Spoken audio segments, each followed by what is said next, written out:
Thank you. When we say we are transforming education, we actually are.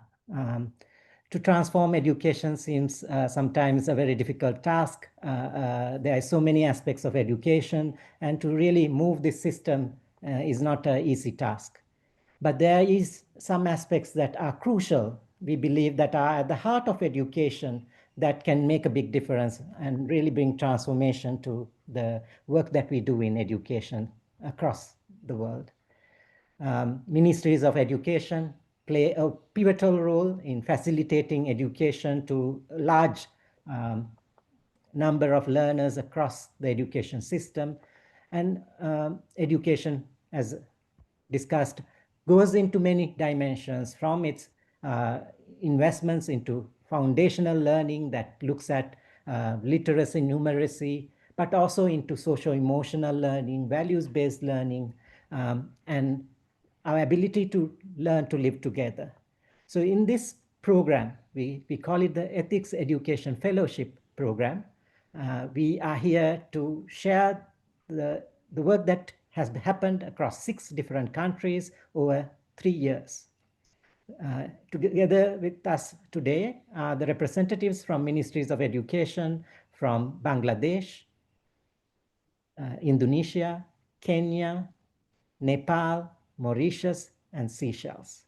They will be sharing their experiences, the learnings they have gained over 3 years of being involved in the Ethics Education Fellowship Program, and during which they have tried to integrate ethics education to the wider education system.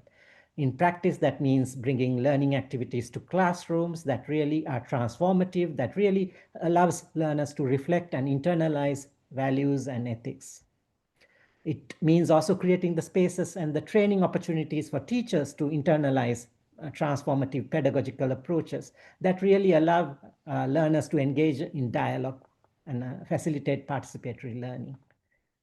It is also engaging the wider stakeholders, sometimes the entire school or the community, to really create an ecosystem for the learners to learn and engage and transform. We also have experiences where learners have really been leading transformation in their communities as well. So today is to celebrate all of these achievements and to really listen to the experiences of our partners, the Ministries of Education, and the work that they have done. This has not been a long journey. I am representing Arigato International, and then together with the CAICIT International Dialogue Center, the Gerard Hermes Foundation for Peace, the Higher Committee of Human Fraternity, and UNESCO, we have been working with the Ministries of Education for the past 3 years. So this experience comes from this collective journey that we've been together on, and we look forward to also having opportunity to hear from you when each of the countries present what your reflections are as well.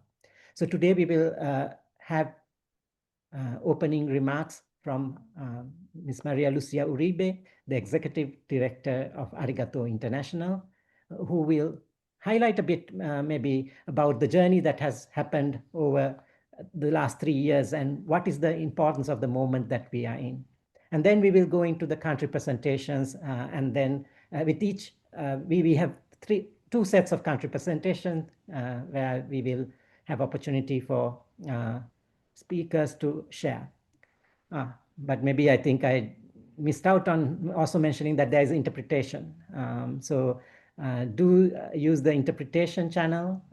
If you are using interpretation is available in Swahili, French, Spanish, Portuguese, also Nepali. If you are a Nepali speaker, please use the channel for Hindi. Zoom doesn't have a specific channel for Nepali, so please select Hindi so that you can follow in Nepali. If you are a Bengali speaker, please select the channel for Bosnian so that you can follow in Bengali. And then if you are a Bahasa speaker, please select the channel for Italian so that you can follow in Bahasa. We welcome interactions in all these languages. And again, you will get more information about the program today and also about the speakers and also opportunity to introduce yourself all in the chat. I'm not going to take too much time to go through other details, but let me then invite Maria Lucia Uribe to start us off with her opening remarks. Thank you so much, Suchit. Welcome, everyone. A very warm welcome to everyone joining us today from different parts of the world. I see people introducing themselves on the chat from several countries, ranging from Asia, Africa, Europe, Latin America, North America. Very nice to have you all here. As Suchit said, my name is Maria Lucia Uribe. I'm the Executive Director of Arigato International Geneva. And it is a pleasure for me to welcome you all here today for this webinar on We Are Transforming Education. It is a privilege to reflect together with the several representatives of the Ministries of Education present here on how we can shape education systems to become truly responsive to the world that children are growing up today. We know that across many countries, we see rising polarization, environmental pressures, violence, and economic uncertainty. And at the same time, we see children longing for belonging, purpose, and connection. These realities remind us that education must be more than academic preparation. It must help learners develop the ethical capacity to learn to live together, to care for one another, and to contribute to the well-being of their communities. Ethics education offers precisely this. It's not a separate subject in the classroom or in the curriculum, but it's a core orientation that informs how learning happens. It supports the transformation of education systems, in particular 3 ways. First, ethics education strengthens teachers' capacity to create safe, inclusive, and empowering learning environments. Through dialogical and experiential methods, teachers become facilitators of reflection, cooperation, and empathy, improving classroom relationships and learning outcomes, as we have seen in the monitoring and evaluation report that we have produced as part of this ethics education fellowship. Second, ethics education enhances the system's ability to respond to social issues and ethical challenges. We have seen how disconnected education systems are actually from the reality of our learners, our children, and of societies. And ethics education connects schools with communities, encourages dialogue across differences, and equips learners to understand and engage with the world around them. Education then becomes more relevant, more contextual, and more rooted in the real concerns of society and of children. And third, ethics education supports children's holistic well-being. It nurtures social and emotional development, a sense of identity and belonging, and the inner resources needed to navigate stress, conflict, and uncertainty. It strengthens not just what children know, but who they are becoming. When we integrate ethics education into curriculum development, teacher training, classroom practice, policy frameworks, and community engagement, as we will see with examples of the 6 countries participating today, we are shaping not only lessons, but relationships, school cultures, and social dynamics. We are, in essence, regrounding education in human dignity. This is the work of transformation, aligning purpose, pedagogy, and the broader learning ecosystem so that every child can grow as an empathic, compassionate, and responsible member of society.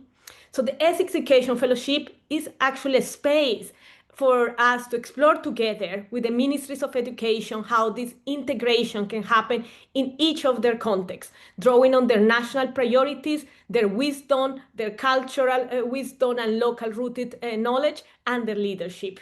So I want to thank the partners that have made this Ethics Education Fellowship possible, UNESCO, CAICID International Dialogue Center, the Ram Hermes Foundation for Peace, the Higher Committee of Human Fraternity, and particularly to the Ministries of Education of Bangladesh, Indonesia, Kenya, Mauritius, Nepal, and Seychelles, to their fellows for their commitment, and as well to the national commissions for UNESCO that support these efforts. I look forward to learning from your experiences and to building collectively systems of education that can cultivate dignity, connection, but also hope in our children. Thank you.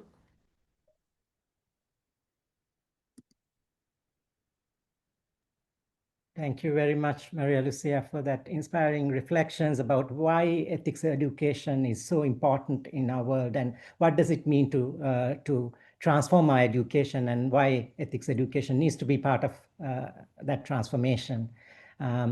And you already highlighted the important work that each country has led. So it's not just us saying it, it's practical experiences from each of these countries to showcase the work that has happened and the transformations that have happened at various levels.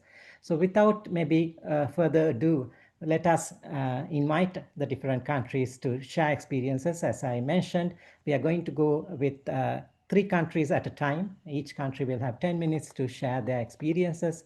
And then we will have open up to a round of dialogue questions. So if you have questions, please do use the chat and share your reflections. Appreciate the work. Please actively engage in the webinar. So let us maybe then move to Bangladesh as the first country which will share their experiences. Dr. Azam is going to be the one presenting from Bangladesh. Dr. Azam is, let me properly introduce him with the title. Dr. Azam is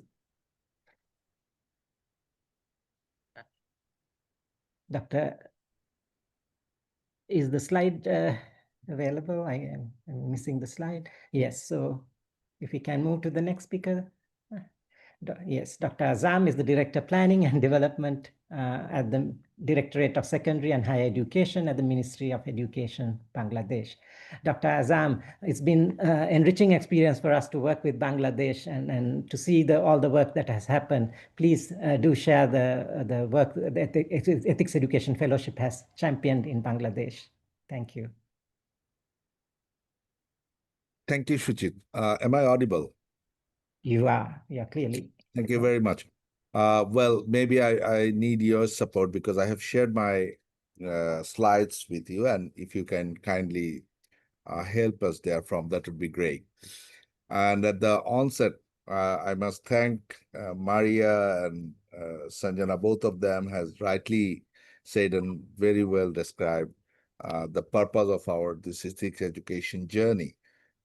It's been to be rightly said that it's children's holistic well-being. It's not only about education, it's about transformational journey. And rightly so, in our from Bangladesh also, we think in that same way. And that's why it's a privilege for me to be here to represent Bangladesh in this advocacy webinar, where we will share the success stories that we have gone. In this particular presentation, I'm going to share a concise synthesis of teachers and students' activities, which has been drawn from 39 participating schools, highlighting learning outcomes, their behavioral shifts, and actionable recommendations for scaling up ethics education across Bangladesh. It has also emphasized the alignment of it with our national goals of quality education and peace building. If we can move on to the next slide. And as you know, that the national example have been shown to promote and integrate ethics education, where we will show the success, challenges, and opportunities. To start with, the purpose of this assessment was to assess the ethics curriculum impact at our student level and collect teachers' reflection, which was considered critical for informing institutionalization and the large-scale program rollout. And the data that we have gathered, we gathered it from students' learning logbooks, classroom debriefs, structured focus group discussions, and facilitators' notes across multiple institutions in urban and rural districts. To be very honest, through a rigorous mixed method approach, we wanted to ensure that the findings are grounded in a tangible evidence and real-world classroom experience. If you can move on to the next slide, please. Well, in this section, to be very honest, based on the data and the findings, we have just clustered it onto 5 key student learning themes, which will reflect the areas that has been covered. The measurable themes linking ethics activities to tangible behavioral shifts. And those are self-awareness and reflection, dialogue and peer relationship, problem-solving skills, community engagement, and respect for diversity. Yeah. As we all know that the picture tells more than what we can say or we can write, and that's why I have just based it through those pictures. As you can see at the top, um, uh, the self-awareness, and also in the dialogue, the students are very much engrossed, and even in respecting diversity, they are involved in various activities during their active session. Let's move on to the next slide, where we will share with you the theme 1, which fosters actually the emotional intelligence under self-awareness and the emotional reflection. You can here see in one of our school at Potuakhali district, the students through the are showing their exercises like meditation on myself, my life tree, and well of emotions. Those students have developed a richer vocabulary for naming complex feelings. You can even understand from one of their quotes, one of the students from that school says, if we do not let them out in healthy ways, they can overflow like a leaky water tank. These particular pictures actually, and this particular area of theme shows us, or shows the outcome is that improved self expression through writing and art. It has also shown that through short plays, which builds foundational and emotional stability for ethical decision making. If we move on to the theme 2, please, that covers the cultivating empathetic dialogue.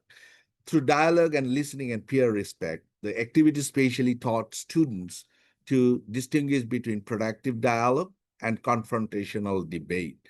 But here again, also you can see in the participating school, in 2 different schools, they are engaged. The students are engaged in sharing their experiences, in dialogues, in listening to each other, and respecting. When listening to each other, they're respecting their peers, which has again been very much reflective.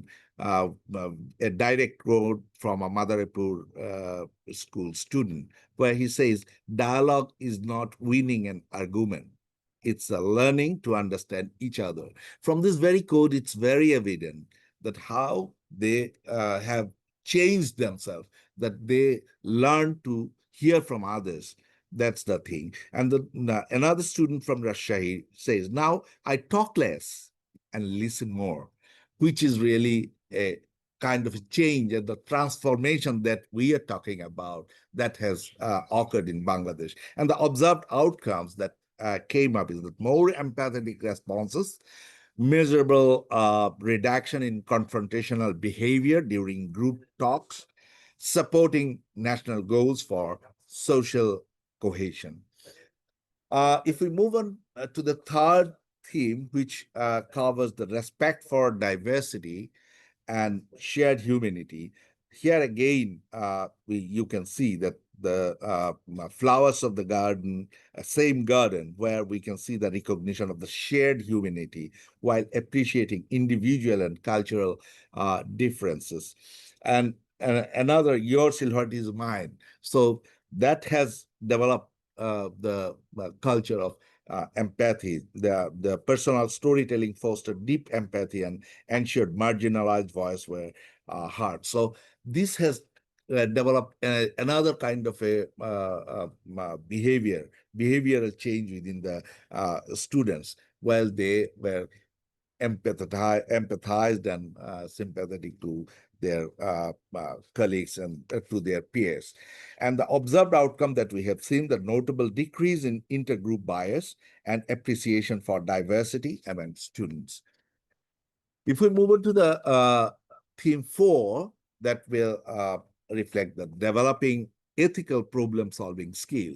As we all know, that the 21st century challenges will know more whether the students can read or write, actually whether they what kind of different skills they can acquire to equip themselves to be a global citizen to face the future.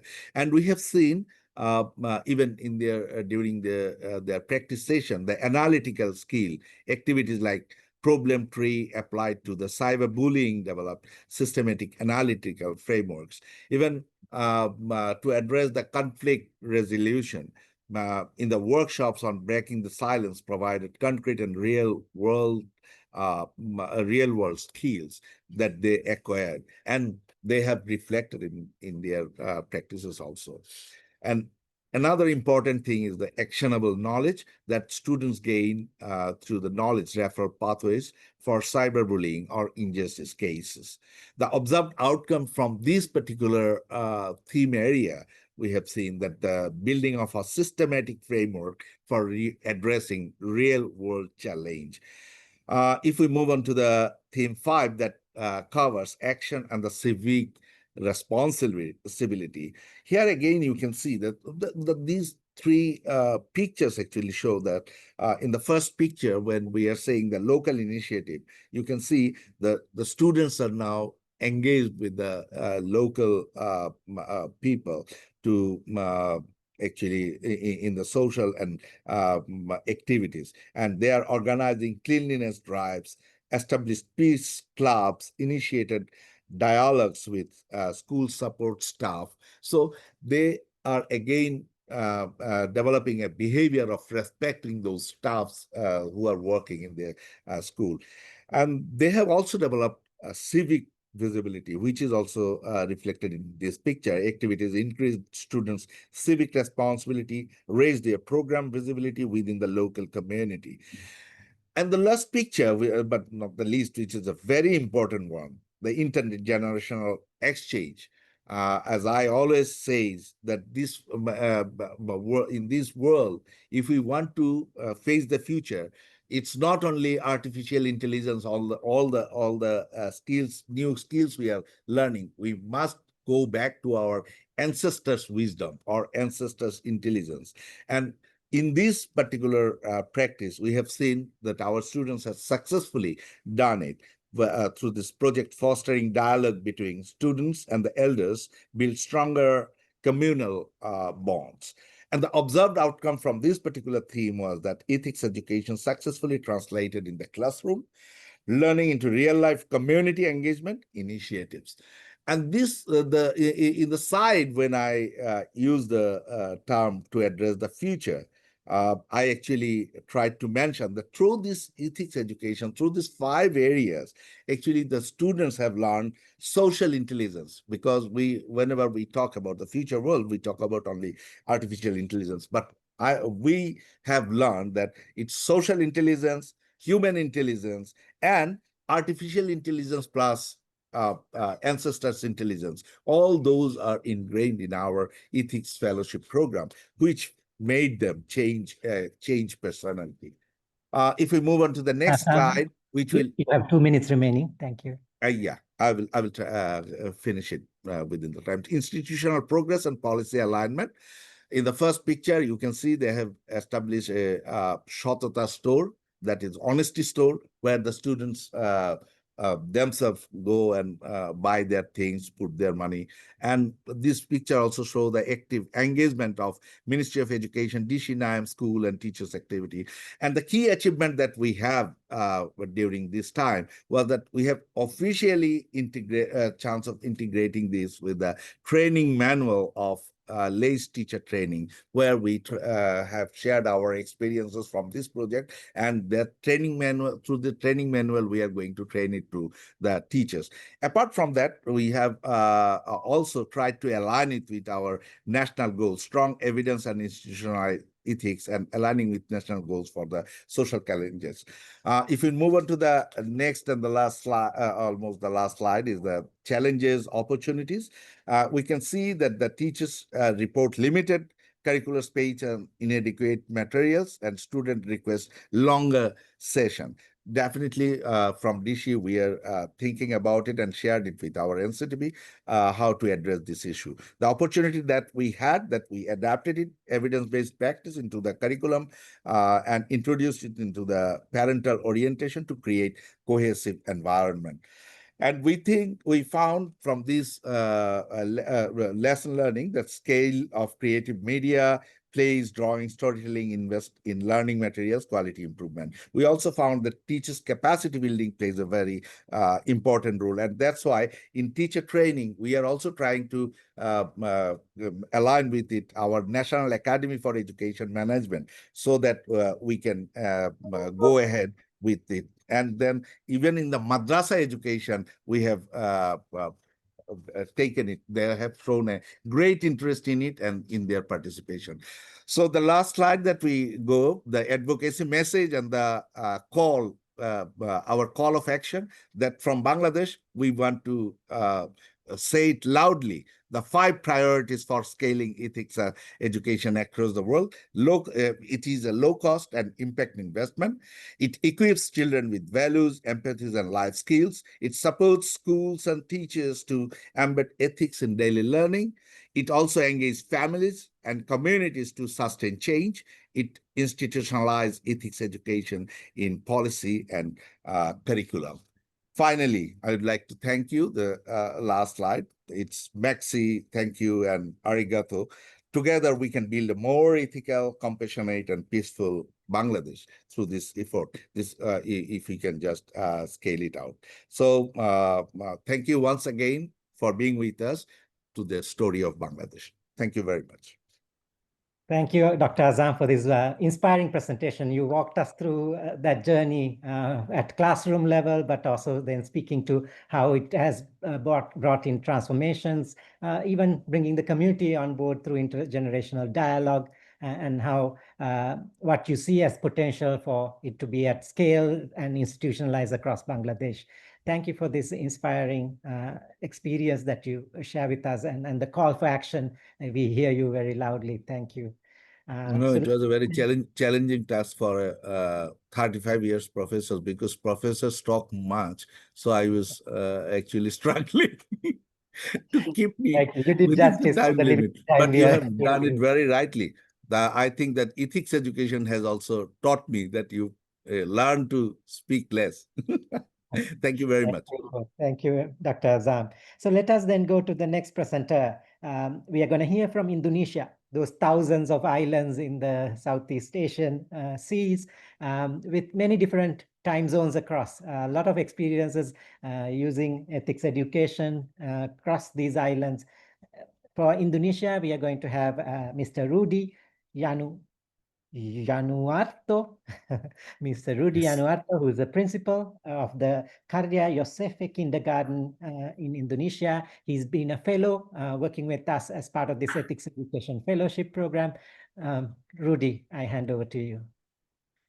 Okay, thank you, Sujit. Good morning, good afternoon, and good evening, everyone. It's truly an honor for me to share our journey in the second phase, promoting and integrating ethics education in Indonesia. In this past year, over the past year, we try to take the initiative for a pilot project into a national movement.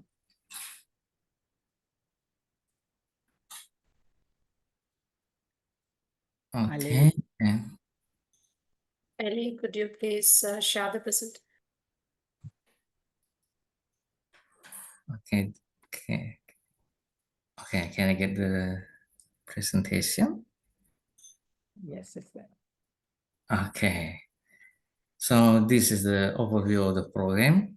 We start from the October 2024, and now more than 1,400 teachers and nearly around 10,000 students learned took part in this ethics education activity. And through the dissemination, the program have reached over 22,000 educators nationwide. Maybe you can go to the next slide. Oh, sorry.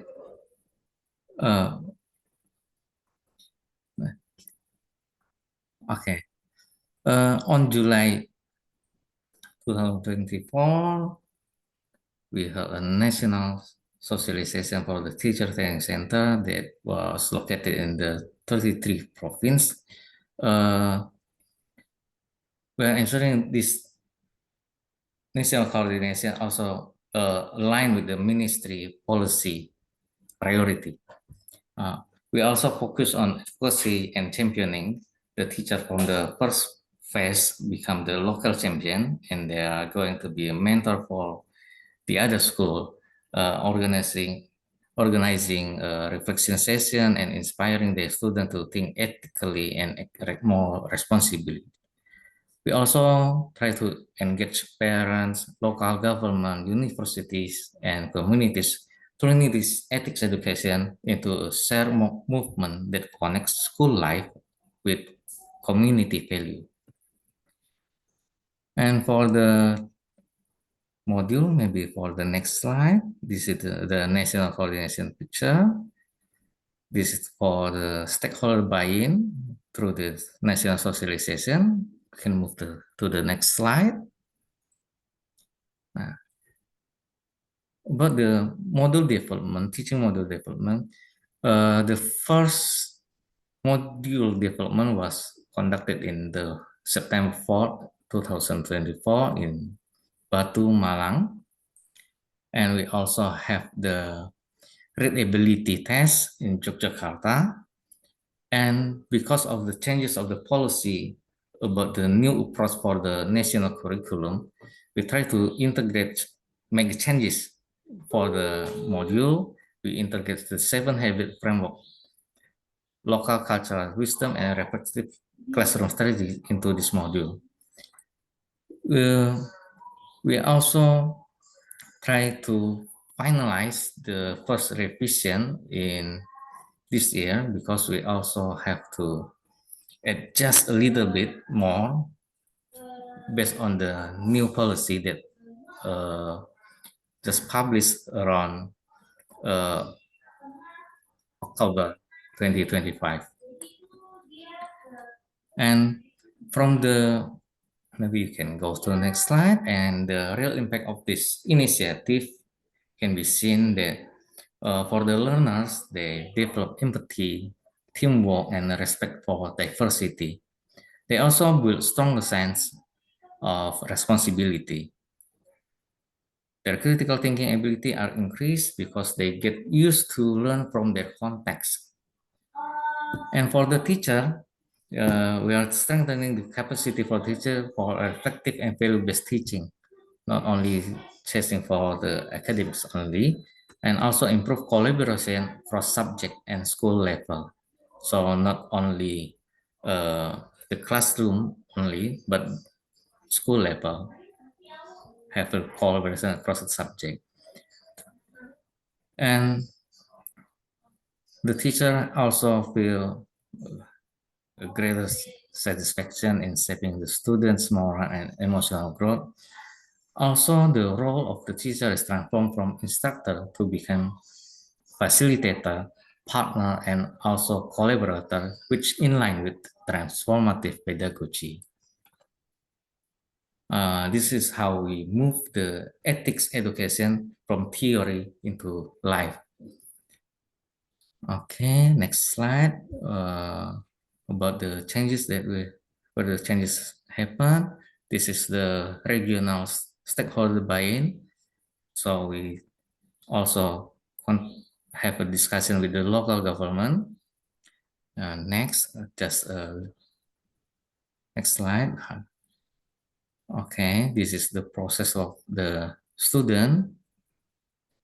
Okay, this is school visit from our fellows to the school that implement the ethics education. And then next,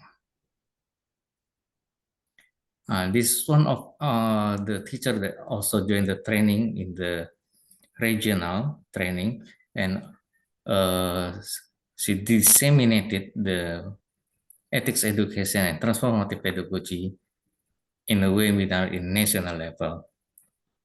Okay, next.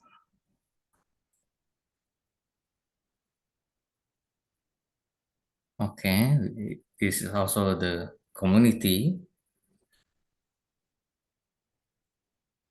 Can go next for the picture.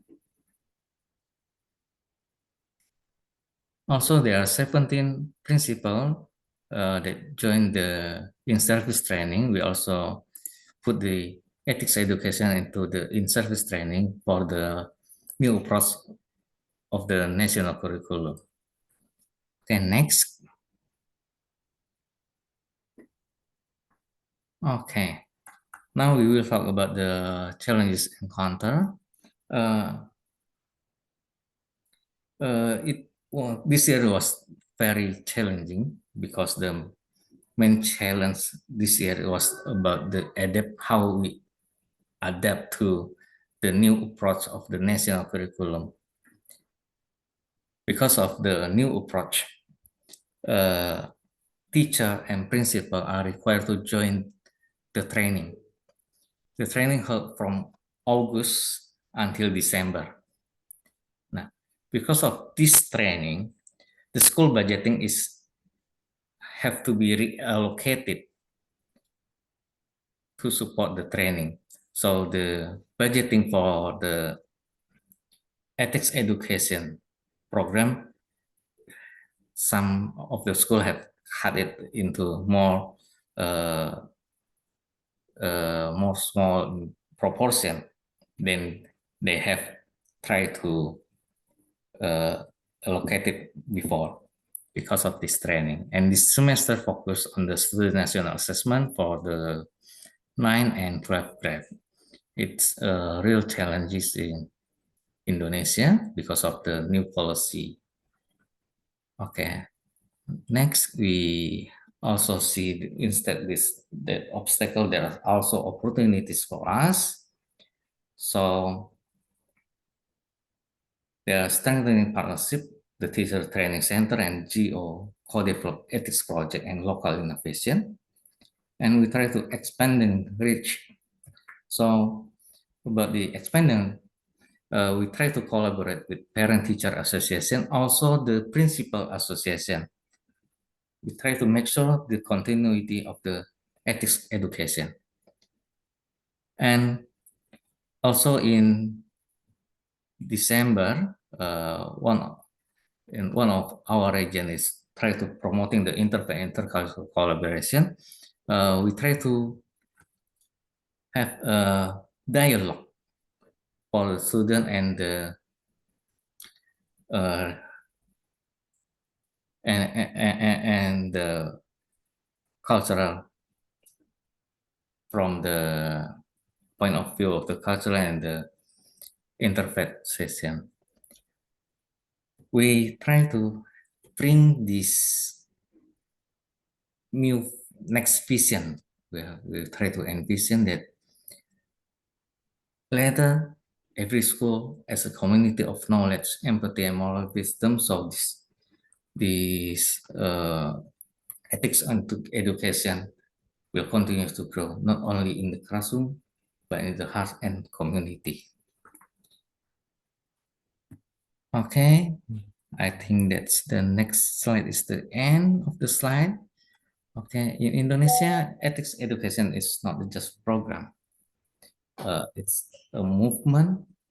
It transforms how the teacher teach, how the student learns, and how the community grow together. When education grow with ethics, our future grow with humanity.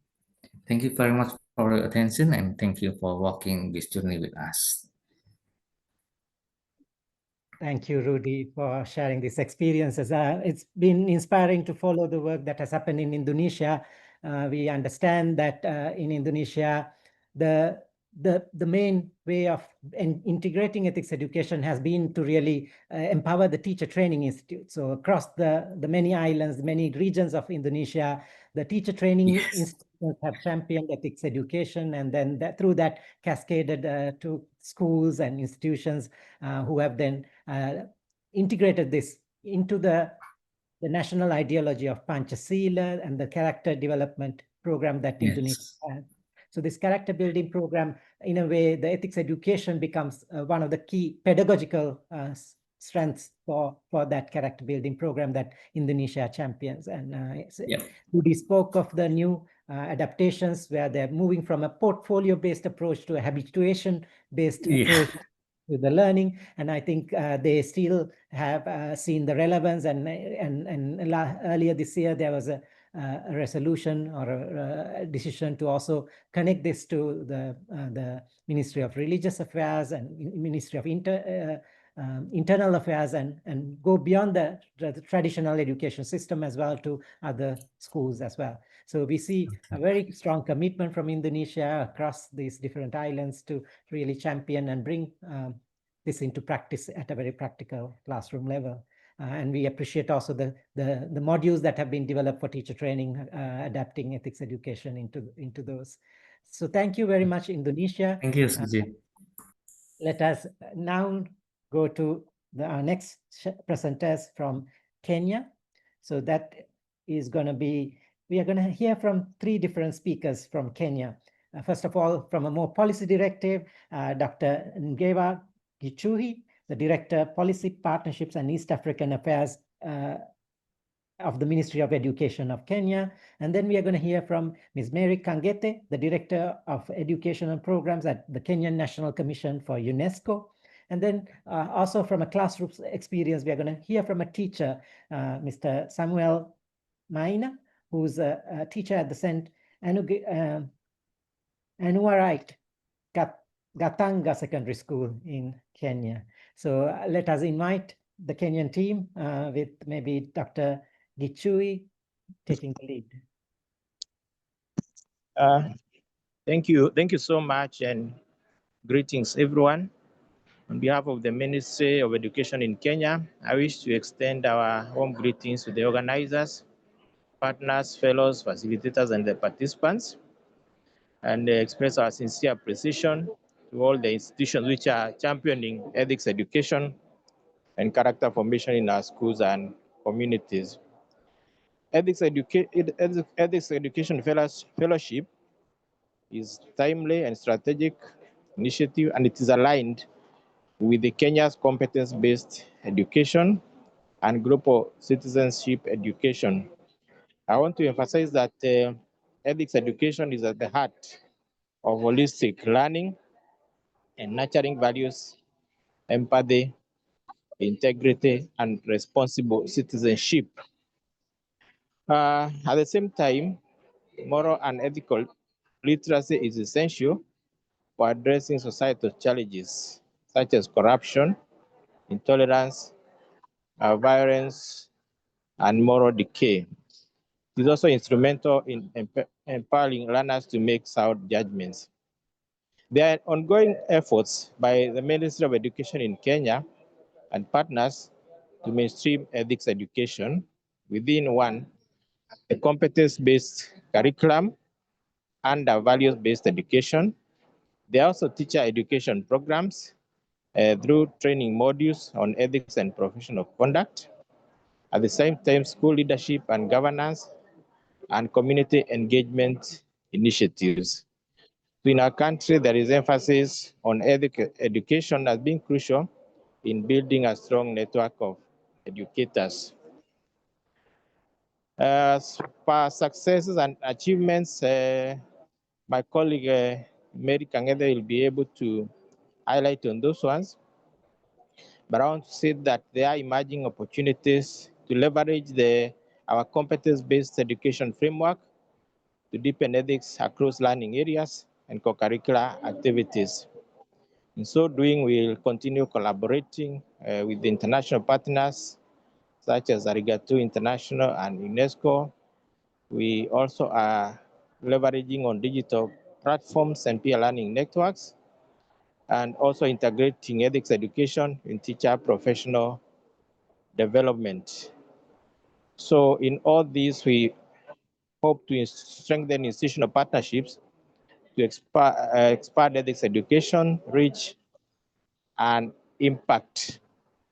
So in a nutshell, I want to say that our ministry remains committed to fostering a value-driven education system that shapes responsible citizens. So with those remarks, I wish to invite Mary Kangede, to take us through a quick presentation. Welcome on board, Mary. Thank you, Director. So I'm waiting for this presentation to go up.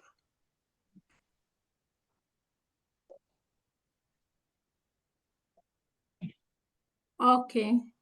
So my name is Mary Kangede. I work for the Kenya National Commission in Kenya, and we've been involved in the implementation of this program.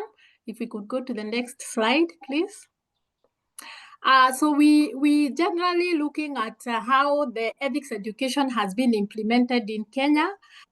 We do not see it as a competing program, but we more of an approach to ethical decision making, and also behavior change, and also having cohesive relationship. As Maria Lucia said at the beginning, we see it as contributing to values-based education, which is a national program in our country. We have really embraced transformative pedagogy, and especially as we were designing our values-based education, the concept of creating safe learning environment has also been critical for us. The program also is very critical for building a bridge between knowledge and behavior. Our curriculum, and especially the values-based education, has really supported enhancing understanding of behavior change by our learners, but we feel activities from ethics education really contribute to the shift from just knowledge to behavior change. Another element that we have really embraced is the interfaith and intercultural engagements. Next. Okay, this was the initial beneficiaries. You can see it was a small team of fellows, primary and secondary schools, universities, and public teacher training colleges. Next. So this has, there has been efforts to expand this. And like I said earlier, one of it was to integrate in ethics education, which has reached over 80 primary schools and 34 curriculum developers. And also we have had partners who are coming on board to support in teacher training. So you can see we have developed a training manual, and that training manual that focuses on VBE integrates elements of ethics education. Next. Another way in which we have tried to scale up this intervention is integration into celebration of the international days, where learners portray what they have learned, the values and the skills that they have learned to other institutions. And you can see our learners were able to come up with a song which they presented during the World Teachers Day in 2025. And it was bringing out using the values that they had learned to really, give accolades to their teachers. Then the world. Then also the Day of the African Child has also been used, and the International World Day of Peace. And you can see down there, some of the learners were actually sharing with the learners from other schools on what they had learned in ethics education during this year's celebration of the International World Day of Peace. Next. Okay, then we have also tried to scale up to different stakeholders, bearing in mind that there are many programs that would have opportunities for ethics education, and we have engaged stakeholders, and especially in education, those working in programs that have to do with the values development and also life skills, trying to explore opportunities for integration. Also youth engagement in platforms that are not necessarily educational, but informal programs. And there was this opportunity where we engaged youth who had come for a people's festival that was on open ground, and really engaging them on what is happening in institutions. And we were able to reach out to young people who are even in the universities. Next. Also integration into existing programs. For example, we have an ongoing a program that we are starting on addressing hate speech. And this brings together not just the Ministry of Education, but also other agencies that promote peace or that are mandated to work on matters peace. For example, the National Cohesion and Integration Commission. And also we have the Department of National Values and Principles. We are also exploring opportunities to work with media, and especially with an organization called Akili Kids, to see how we can integrate ethics education in media programs that target children and parents.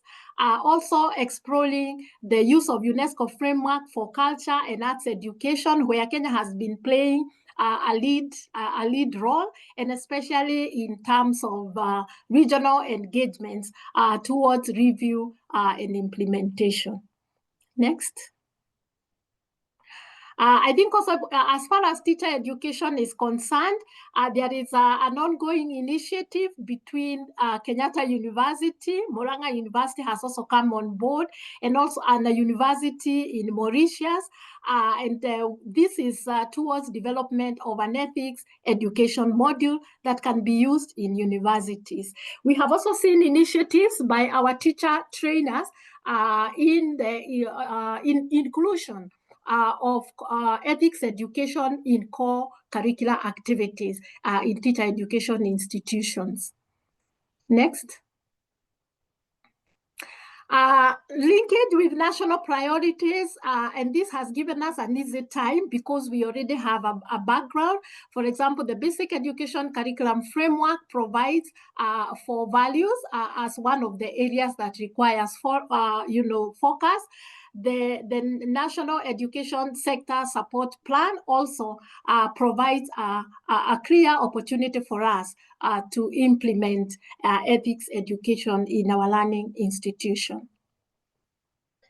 I can see some people are saying the screen is not visible, so Sanjani, you can check, but it's visible from my side. Yes, next. we can see it. We can see next. it. Okay, next. I think some challenges that we have seen as we continue implementing is that sometimes we have had high turnover, and especially among the fellows, and therefore this sometimes has given challenges in terms of coordination. In Kenya, we have a very strict policy on access to teachers, and especially during school time, and this limits our time for engagement. Also, the level of internalization, we went around monitoring, and especially the implementation of values-based education. And while we were able to note that there is very good knowledge amongst our teachers and our learners, we noted the gap is now to strengthen internalization through establishment of models, and also looking into further implementation of the activities and the modules that are in ethics education. Next. I think I'm almost finishing. Media our opportunities is one, the media initiative. We are also looking at Assessor that has come out, and we are looking towards some regional initiatives that we can also leverage on. We are also, my screen is not clear. We are also looking into making a case for investment. We already have a partner who wants to work with us to try and make a case for investment in Kenya. We are also looking into establishing stronger champions in our learning institutions and also at the national level, leveraging ongoing teacher retooling in Kenya. And also we have had expression of engagement with faith-based institutions with a view to implement ethics education in those regions. I think that marks the end of my presentation, and I now want to invite Samuel, who is one of our teachers, to just give an impression of what is happening in our learning institutions. Over to you, Samuel. And Sanjani, you can put up the presentation for him. Yes. Ali. Next I'm doing. is Mr. Sam. Yeah. Greetings, everybody. I want to thank you very much for this. And I want to give my presentation in a very few minutes. Samuel, I'm sorry, we can't hear you properly. Maybe can you come a bit closer to the mic? Can you hear me now? Yes. Okay, Great. thank you. So, greetings, everybody. I want to thank you so much for the opportunity. And for this moment, I want to present some of the brief implementations that we have done in our school. I'm Samuel Mwadhi Maina. I teach at in a girls' school known as St. Anne Wright Gataga Girls. It is based in Murang'a County, Kenya. And the following are the milestones that we have done after the ethics education fellowship that we attended in February. So I would request we go to the next slide. So from the slide, from the presentation, it seems to be a bit, I can't see it clearly.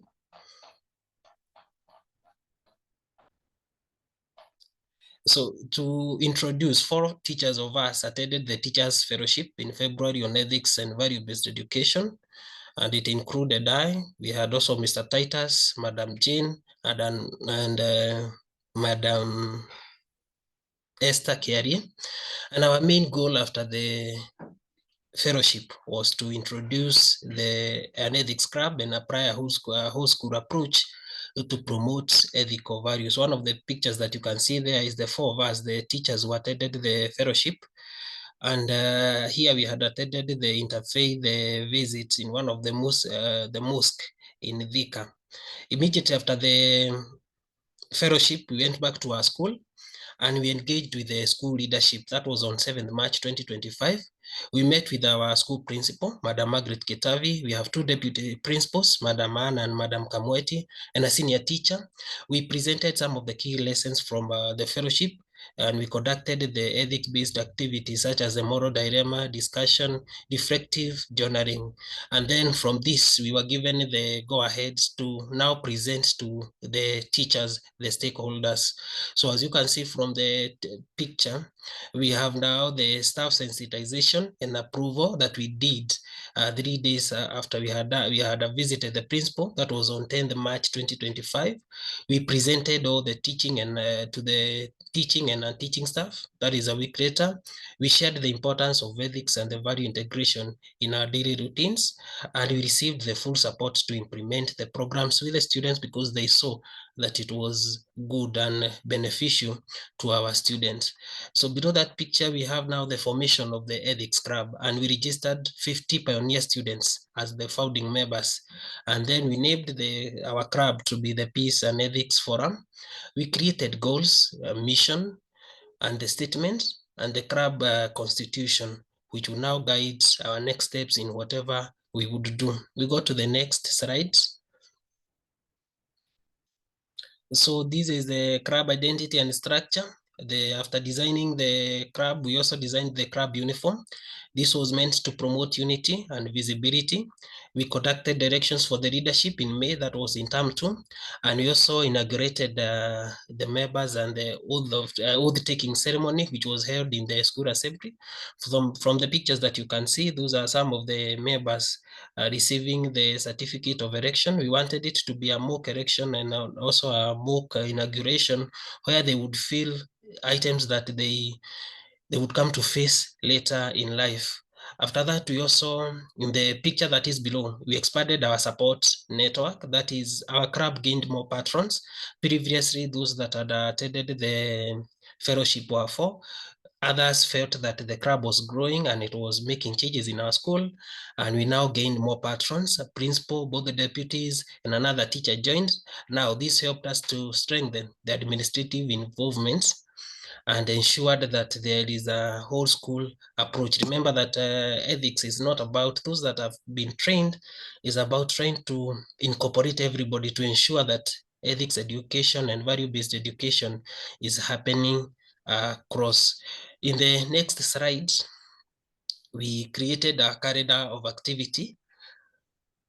And in the calendar of activities, those things that we planned to do in the course of the year was to create an ethics wall of quotes, which students display motivational quotes in the school corridors. That has been done. We also created the ethics reflection hub.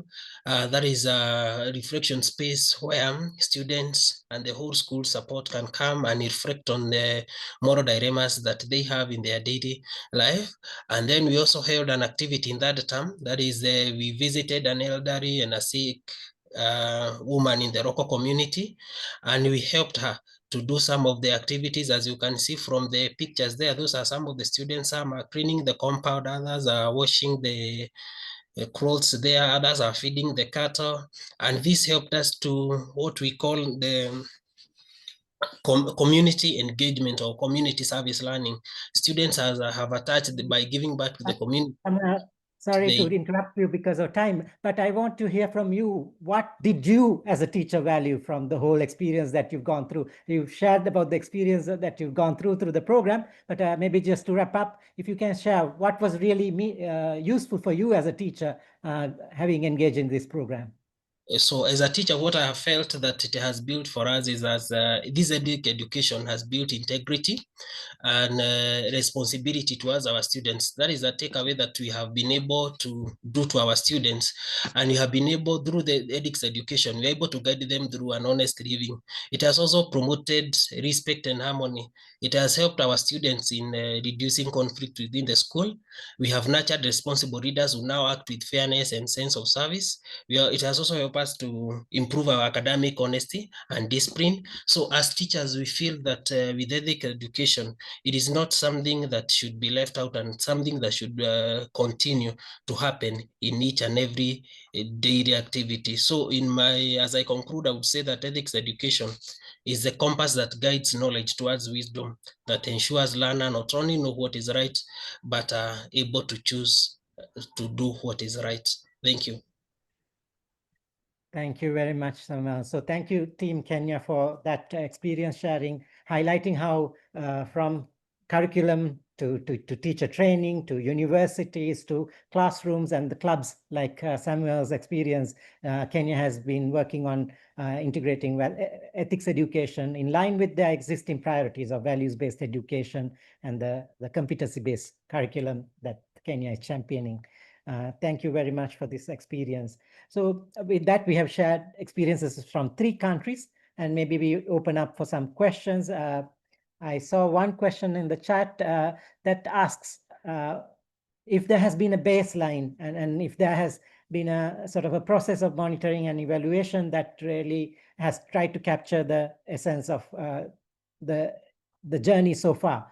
So maybe if any of the 3 countries, we would like to speak to that a bit about highlighting how this has happened. Maybe Bangladesh, Dr. Azam, if you are still with us, you could speak to a bit. Kenya as well, Mary.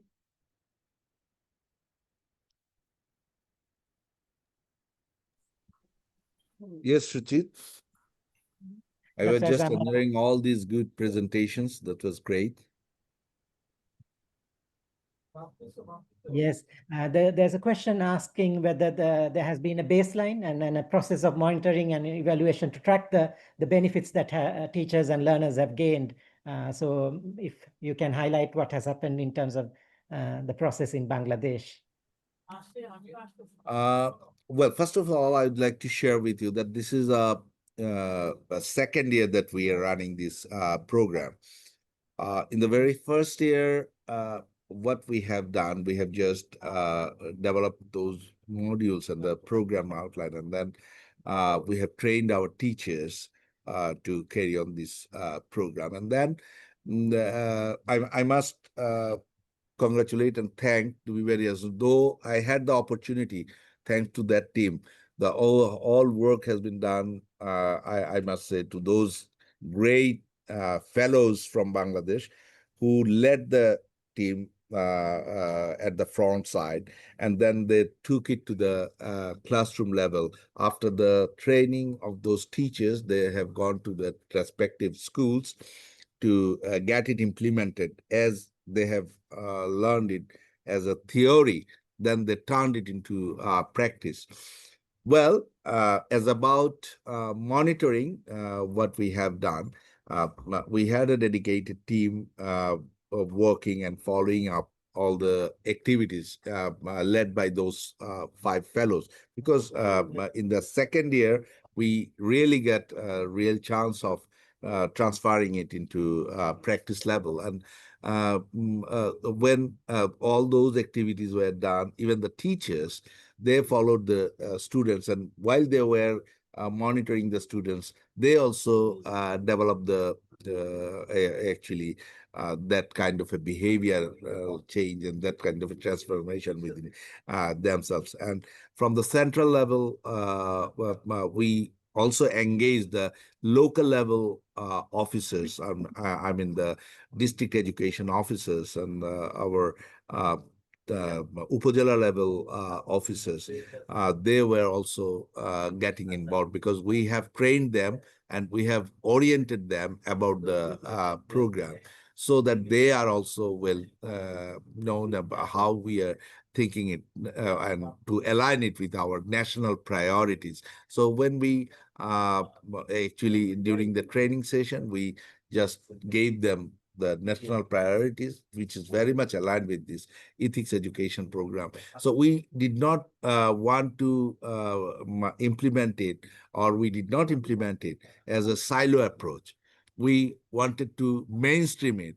We wanted to ingrain it, I mean, within the behavior of the student, within their day-to-day activities, within their teaching, learning process. That's how it has been mainstreamed. It has been owned by the, students, teachers, as well as the community has also been involved, so looking into the change that has taken place. And I'm sure that this is how we are going to address this transformational journey in Bangladesh. I don't know whether it answers the question that you have said, but if anything else, I'll answer more.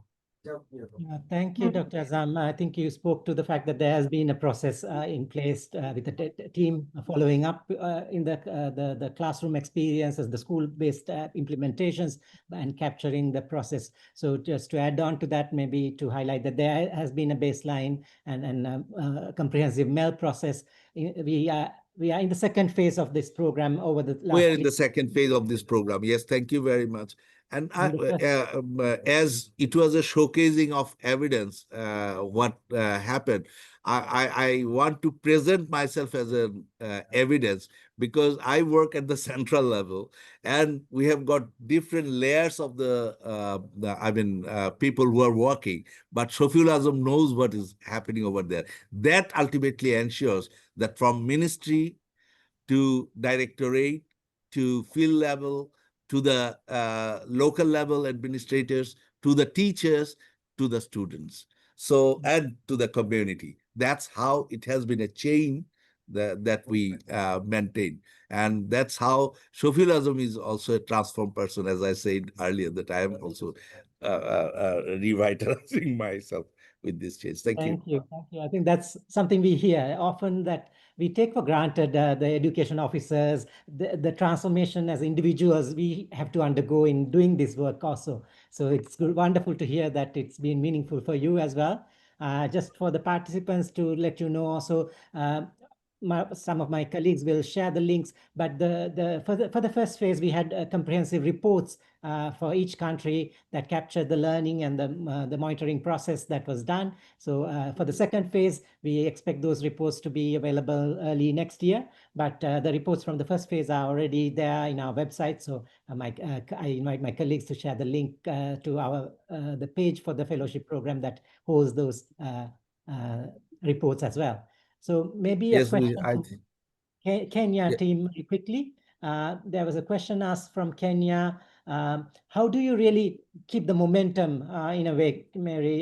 There's a question asking how to keep the momentum and how do we engage the teachers to really be with the spirit of ethics education and the transformations. How do we really support that process in Kenya? Okay, first of all, in terms of keeping the momentum, I think we begin right from the time we meet with the teachers. First of all, is the kind of engagement that we have during the training, more focusing on building relationship, not just to pass information. So that ensures that we have already created some linkage with the teachers as we work with them.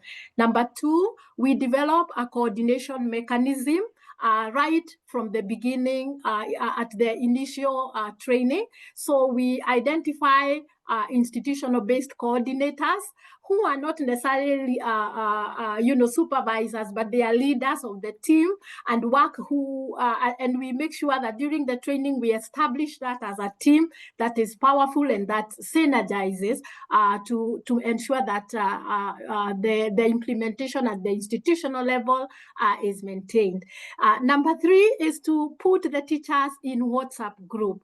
And that really energizes teachers. And I always see when there are low moments and a teacher posts something, then you see others are also trying to show what they are doing. And that encourages teachers to continue in the implementation of the program. I see them also sharing some of the challenges that they may be going through and, helping each other in terms of giving support, giving advice, sharing experiences.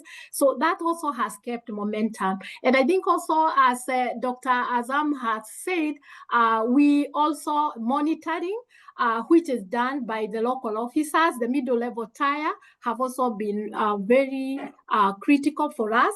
So they keep the momentum because they keep engaging the teachers. So we have structured with them.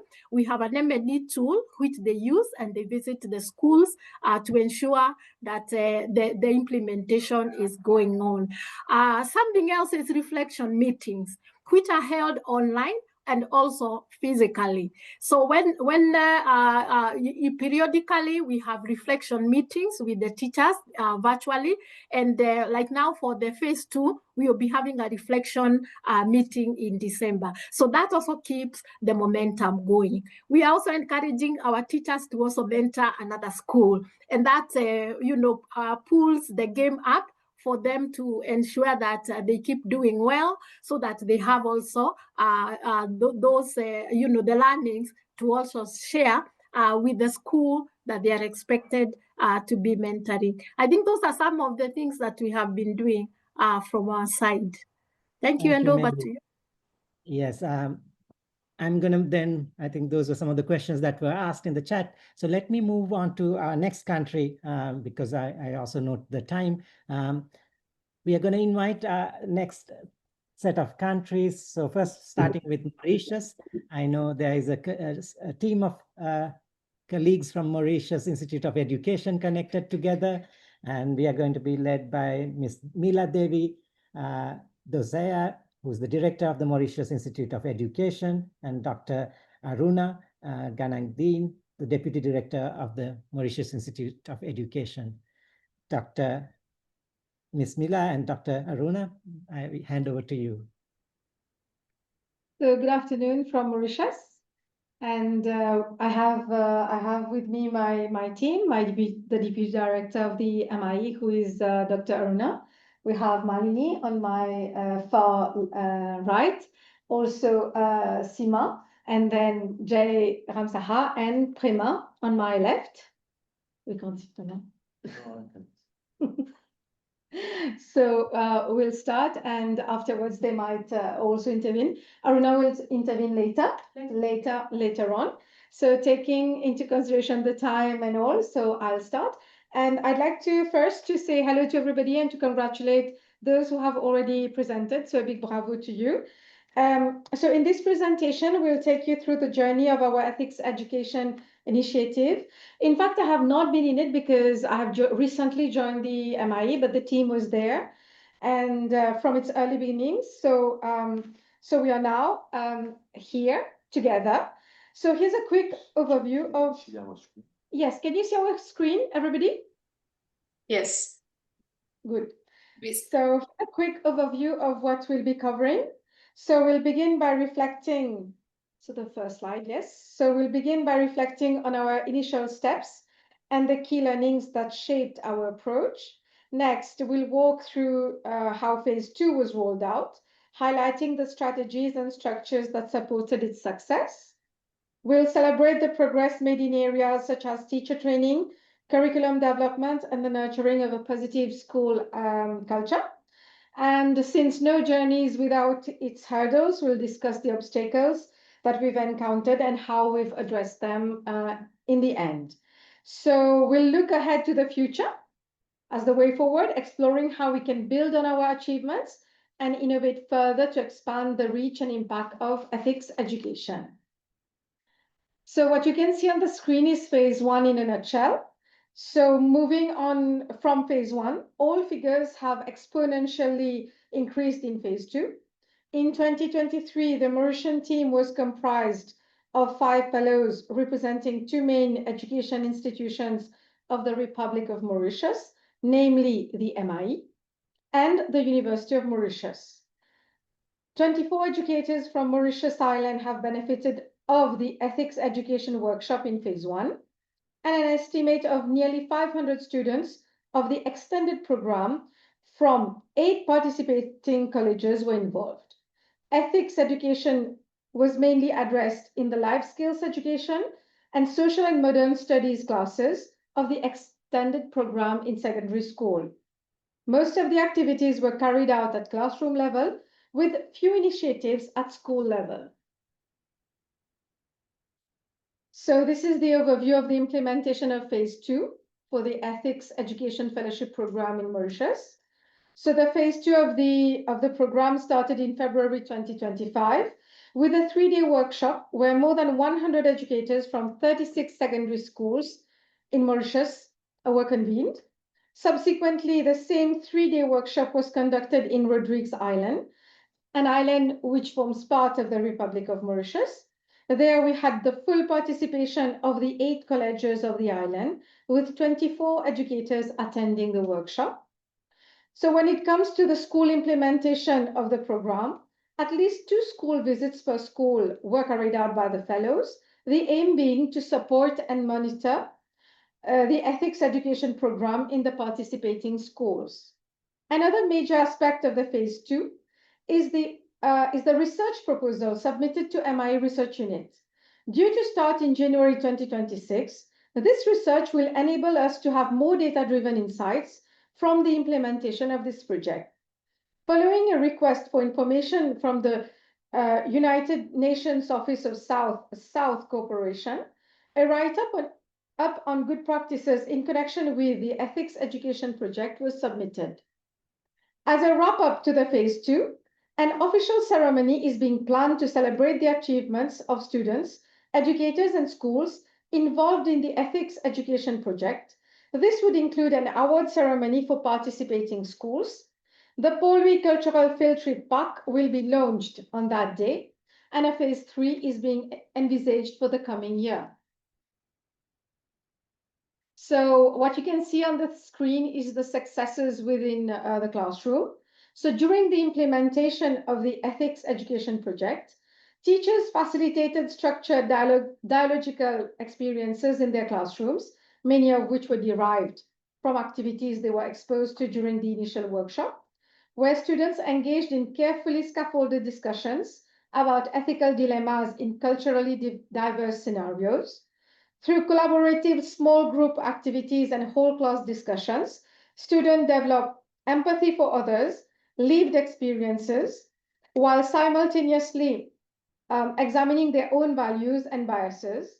Social responsibility was developed through authentic service learning components and decision-making tasks, requiring students to consider the broader community impact of individual and collective choices.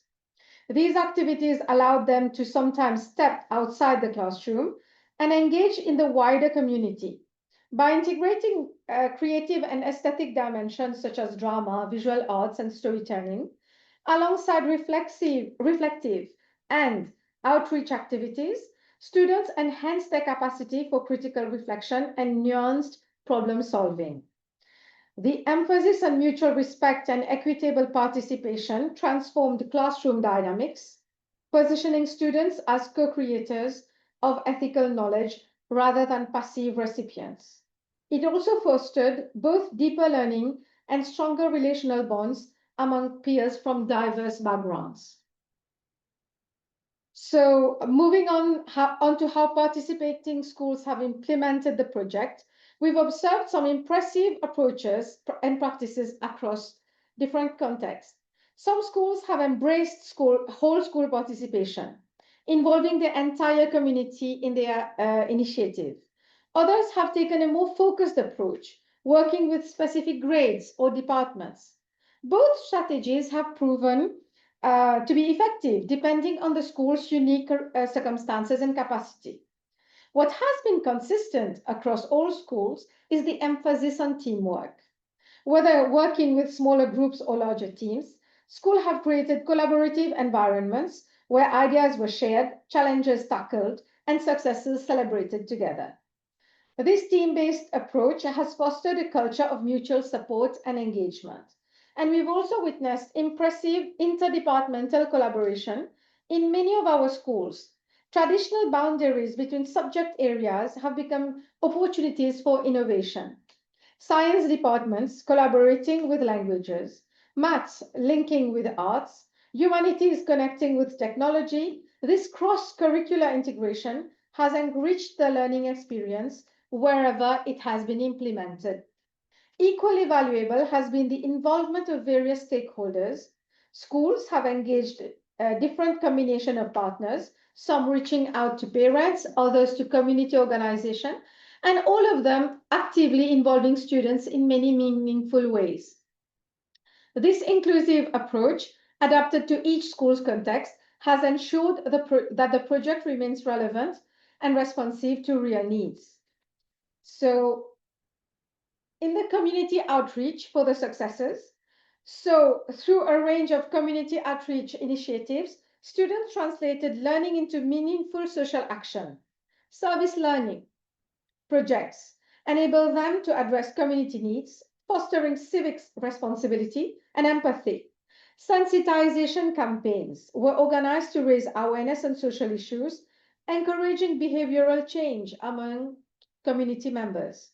Through community engagements, students collaborated with local organizations and residents, strengthening the partnership and promoting participatory development.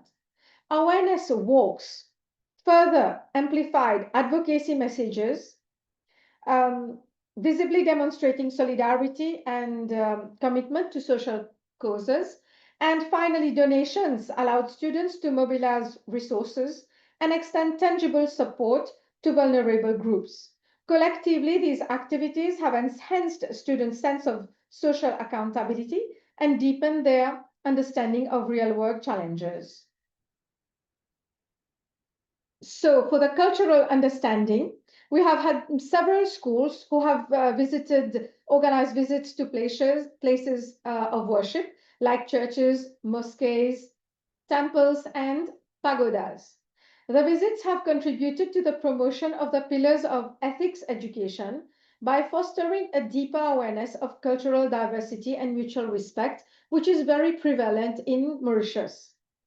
Through the discovery of various rituals and sacred spaces, students have gained insight of beliefs and practices that shape different communities. These experiences have encouraged respect for different cultures and traditions, nurturing interfaith dialogue and tolerance. Observing the architectural styles of these places, this has an enhanced understanding of cross-cultural evolution while appreciating the unique blend of influences that define Mauritian heritage. Ultimately, these visits have cultivated empathy, broadened perspectives, and reinforced the ethical values of respect, understanding, and unity. One of the most significant developments has been the expanded scope of the project from 8 schools and 24 educators to 41 schools across Mauritius and Rodrigues, involving 288 educators. We are also seeing a greater emphasis on transformative pedagogy in schools. And to support this shift, more educators are being trained through new teacher education models on ethics education and a field trip in PGCE, bachelor's in education in Tibet, and the foundation program. These initiatives are equipping teachers with the skills and confidence to facilitate meaningful, reflective learning experiences. And also, we are including a culture pack that celebrates the diversity and promotes intercultural understanding. And importantly, our work is increasingly research-based, with new research opportunities emerging to evaluate impact and share best practices and for the future. And we are also witnessing the rise of a new school culture, one that values empathy, inclusion, and ethical reflection. The phase 2 has also opened avenues for international networking opportunities, allowing our educators to connect with global peers, exchange ideas, and contribute to a worldwide movement for ethics and values education. So this one is the number of educators involved in 2025 right now. So you can see in Mauritius, Rodrigues, and total for the Republic of Mauritius. So the challenges that we are facing are many, as you can see. The limited time for educators has been a recurring concern because they have packed timetables and competing academic priorities. Secondly, the absence of a clear policy framework for ethics education, which has created some inconsistencies in how the subject is approached across schools because we don't have formal guidelines. Also, another challenge is the low level of commitment or motivation from some educators. This has been linked to heavy workloads and a reluctance to step outside their comfort zone. And also, we've encountered the misconceptions about the objectives of ethics education. Some view it as an add-on rather than a core component of holistic development. For the key learning, so the school culture, it was observed during the implementation that schools have embedded a strong values-based culture. For teacher profile and motivation, well, teachers' ethical orientation and enthusiasm directly impact the effectiveness of transformative pedagogy. So the more they were motivated, the more meaningful the activities. Then schools those who integrated ethics education with transformative learning, they saw an improvement in student progress. Students developed critical thinking, empathy, and a deeper sense of responsibility. And it has been observed that active involvement of rectors and school managers enhanced implementation, which meant that leadership mattered. And we will end by saying what we intend to do next. So to cultivate a culture of ethics within the education system, we intend to take some key initiatives by encouraging schools to create ethics education clubs to ensure peer engagement for students alongside an inter-school exchange program to broaden their perspectives. We will offer short courses for educators to develop a sense of agency in them to adopt transformative pedagogy. We will empower educators who have already been trained to become ethics education champions and lead local efforts at school and community level. And finally, we wish to explore capacity building opportunities for fellows to ensure that we remain responsive and adaptable to new and evolving ethical challenges in the field. So that's it for today from the MIE side. Thank you very much, everybody.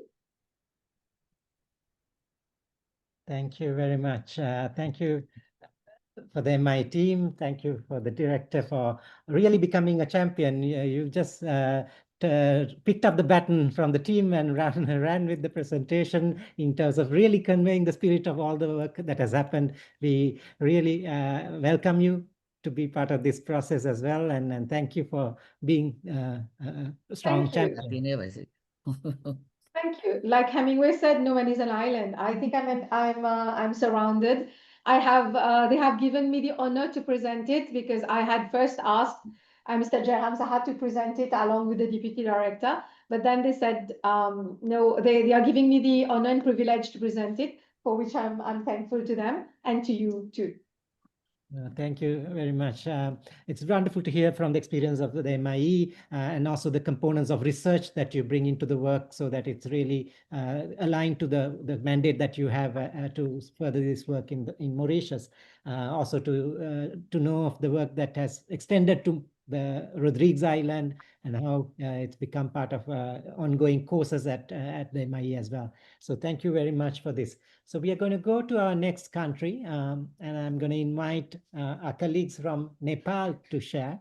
We will be joined by Dr. Divya, the Deputy Secretary General of the National Commission for UNESCO, Dr. Divya Tiwari, and then Ms. Anjana Shakya, who's the chairperson of the Himalayan Human Rights Monitors, as well as she's been the monitoring male focal point for this process. So she will be joining Dr. Divya in sharing the presentation for Nepal. Dr. Divya. Hi, everyone. Good evening. This is Divya Tiwari from the Ministry of Education, Science and Technology, Nepal. Today, I'm going to share with you an overview of the achievement of the second phase of ethics education program. And Anjana ji will be sharing with you the details. So let me begin with some of the achievements. We have both policy level and practice level achievement. Let me begin with the practice level first. Actually, we are able to include the content of ethics education prescribed by Arigato International in our teacher guide and teacher reference materials. And the second practice level achievement, I should say, is the change in students' behavior and attitude, which are not that easy job, but you can hear from Anjana ji the students' perspective of how they learn, how they change their behavior after engaging in the activities of ethics education program. And we do have some policy level achievement, which include the inclusion of ethics education content in the school level curriculum. And for your information, our school level curriculum is competency-based curriculum. And the next achievement is direct budget allocation by the provincial government in ethics education, which is also a good example of the institutionalization of the program. And also we are now the NATCOM, the National Commission for UNESCO, which is under the Ministry of Education, Science and Technology. We have a policy of integrating the component of ethics education in our sensitization program. And the next achievement is now we are also able to integrate the content of ethics education in Global Citizenship Education Program. Center for Education and Human Resource Development and Curriculum Development Center, they are implementing the 4-year Global Citizenship Education Program, and we are able to include the ethics education content in the GCED program, Global Citizenship Education Program. And at this stage, what we are doing is we are now lobbying for the integration of or inclusion of ethics education into the national curriculum framework. This is our, at this stage, we are doing this thing. So I would like to request Anjana ji for the detailed presentation, because she is directly involved in the field work and engaged with the students. So she will be presenting the students' perspective, how the students are changing their behavior, and also or other evidence of the ethics education program. So it's over to you, Anjana ji. Thank you. There was a lot of, I think, just to get in the buy-in, it took quite some time. So I think, basically in December, there was the training in Bardibas. And next is, okay, there's the buy-in. Actually, the training, it happened in December 24. There was a capacity building training for teachers and school principals. We had 21 principals from 21 schools from 3 districts. So there were like 21 teachers, 21 principals. The principals had just orientation, whereas the teachers had long training. And so it was, we also had education officers from those 3 districts in the training. So there was like a school letters sent to schools to process this program, and actually having the principals from these schools really helped in an effective implementation of the to really implement in the school. Next slide, please. Next one. So this was the teacher training. And so the 3 districts were in Bagmati, Madhes and Kosi province, in Sinduli, Sarlai and Sunsari districts. So there were 21 teachers from 7 districts, 21 teachers from, 21 teachers from 21 schools. So the students directly involved, only this is for second phase, we are not including first phase, is 372 students, and all the programs were implemented in grade 8. Next slide, please. So basically, it was all the trainings were based on the 3 pillars of ethics education. I'm not going to go into it. Can you do the next slide, please? So basically, it was conducted, the methodology for implementation was demonstration, problem solving, observation and study, discussion and interaction, discovery, role play, project preparation and presentation, report writing method. Next slide, please. So once they got the trainings, it was then sent to the school management committee, sharing in the school management committees, and then formation of Peace Children's Club in all the 21 schools. In one school, all the students in that class wanted to be in the child club, so they were like 70. I mean, mostly it was 15 members, but in one school there was 70 members in the Peace Club. Conducted baseline survey with each Peace Club members in each school. Next one, please.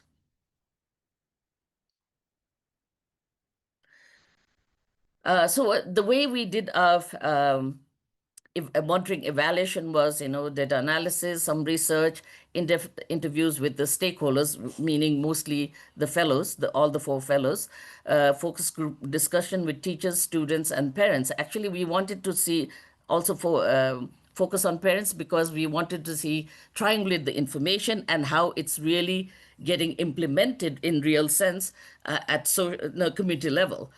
We did field visits. So the total activities it's already there. I don't think I need to go into that. Next slide, please. So keep next. So basically what we found amongst the students, can we go to next slide, please? So, after being part of this program, the students were very more articulate. They could take leadership. They were very honest with whatever they were doing, whether it's homework or whatever in the classroom, in school. They were what we saw was they're very confident and participated in decision-making level. They were very respectful and disciplined. One of the things I think we wrote somewhere else, but listening, I think, which is so crucial, because a lot of times a lot of people think that they are right. They don't have to listen to others. Listening was very important.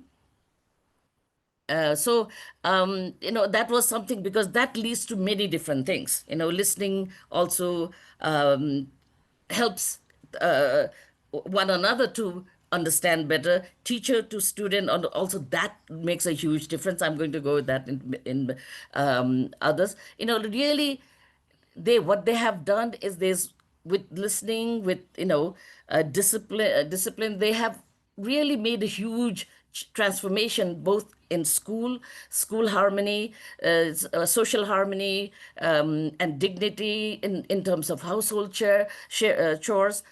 The other thing is students now sit together, which usually was not.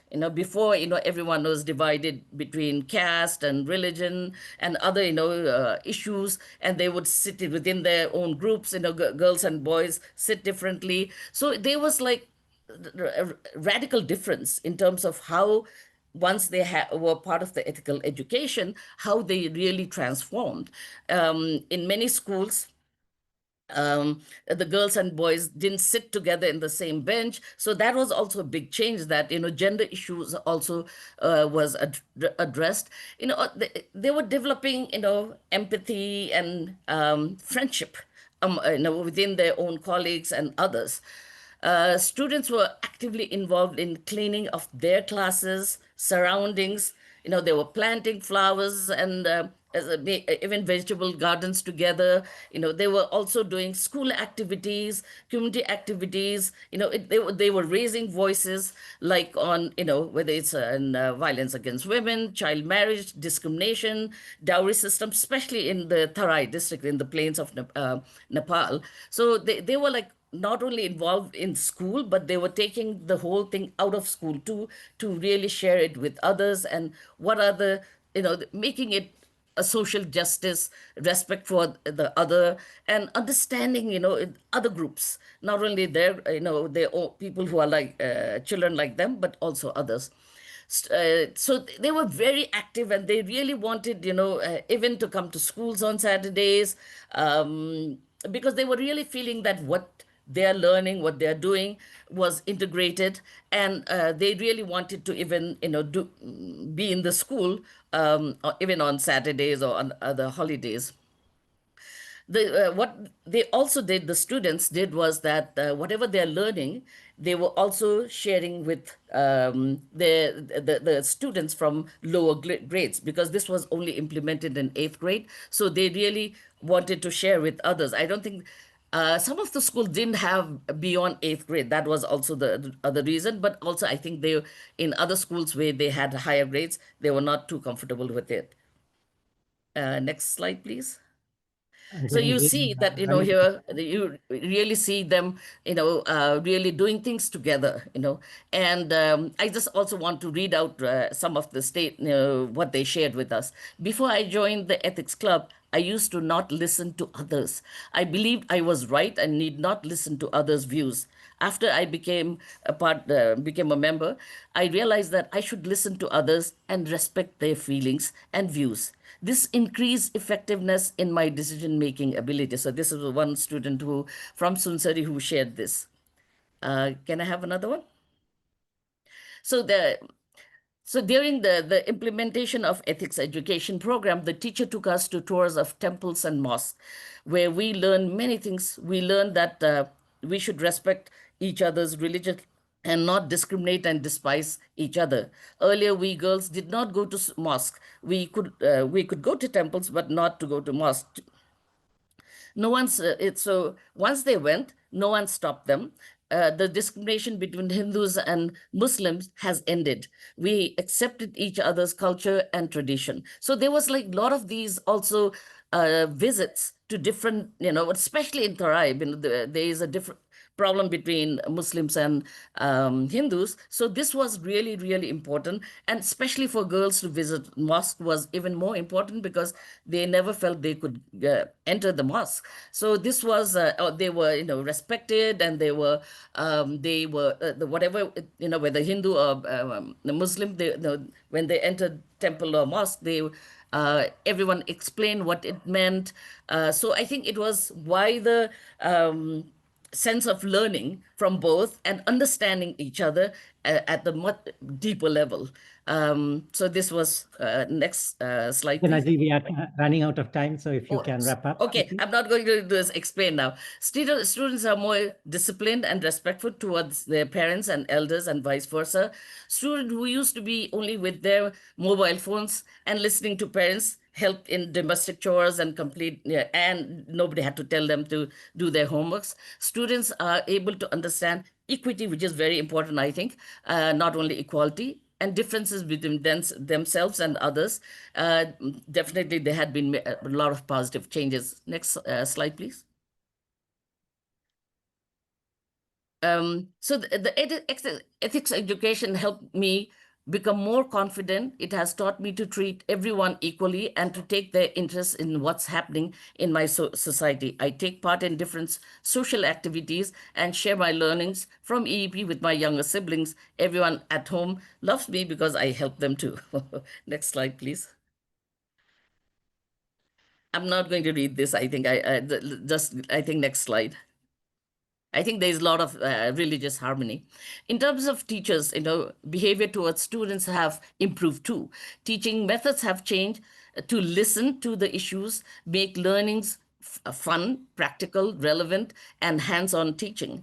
Discriminatory behavior based on caste, gender, and religion have decreased amongst teachers and students. And I think this whole role model of teachers being, not discriminatory, I think really teaches students to take it more seriously. The relations amongst students, parents, and teachers has improved, including parents participating in parent-teacher meetings and also visits to see how their children are doing, which was very unusual for almost all the schools because parents never visited before. As I said before, principals' participation facilitated effective program implementations, and furthermore, schools contributed financially for this program, apart from what the Ministry of Education or NATCOM provided. The next slide, please. I'm not going to go again. I think it's another incident of how they have been able to deal with disputes and reduce conflicts in education, because it's in the slide, you can read it. So next. So in terms of system, also Divyaji had said, teacher training, the whole ethics education had been incorporated in the teacher training by the Teacher Training Center in Tulikale. And it has really, like, wherever the fellows have been as trainers, they have been really implementing, and integrating whatever they could within the ethics education training manual they have created. Also, as she said, that one of the fellows was the Provincial Education Development Director of that directorate, and he allocated 10 million rupees for training of teachers for the Bagmati province.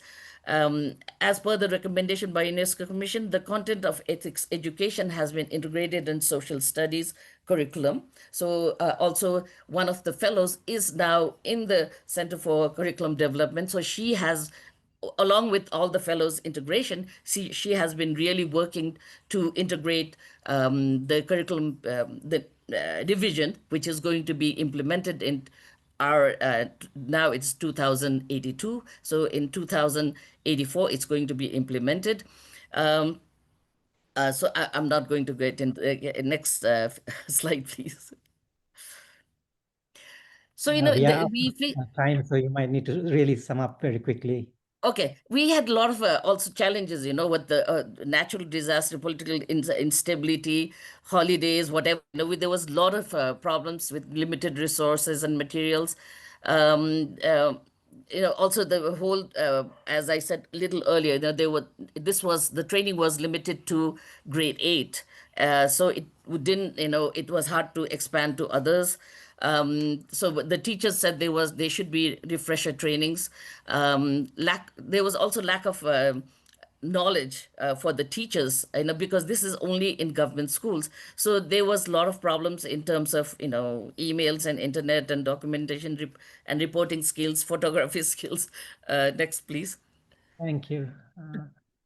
So Okay, way if you forward, you can- know, there's been a lot of lobbying going on with the CDC to include ethics education program at the national level, integrate the ethics education in the ongoing capacity development programs of Nepal National Commission for UNESCO, implement the ethics education curriculum in all schools to achieve the goals necessary to delivery. So it's also with the way forward is also to get into private schools.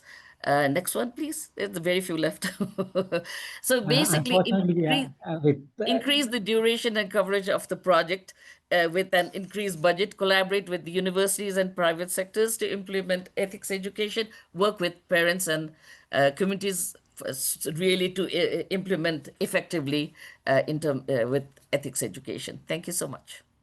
Thank you very much. It's really inspiring to hear of the achievements in Nepal and how it's really being taken to the wider education system and from the pilot to, and how even financial investments are happening. And then that's what we really need to see when people start to own the process and sees the value and invest in this from communities to institutions to governments. Let me then quickly invite our next country to share their experience. Seychelles has been a champion in this process, leading light that all of us have looked up to for the work that Seychelles has been doing over the last 3 years. So we are joined today by Ms. Erika Teragio Inacio. I'm not the best to pronounce her name very well, but she's the current Director General for Curriculum Leadership and Implementation at the Ministry of Education in the Seychelles. Erika, if I can invite you. Thank you. Good afternoon, good morning, everyone. I'm delighted to present the Ethics Education Project, the journey of the Seychelles, covering the activities. My name is Erika Dejac Inacio, and I will be sharing with you our progress, lesson learned, and the way forward. Slide, please.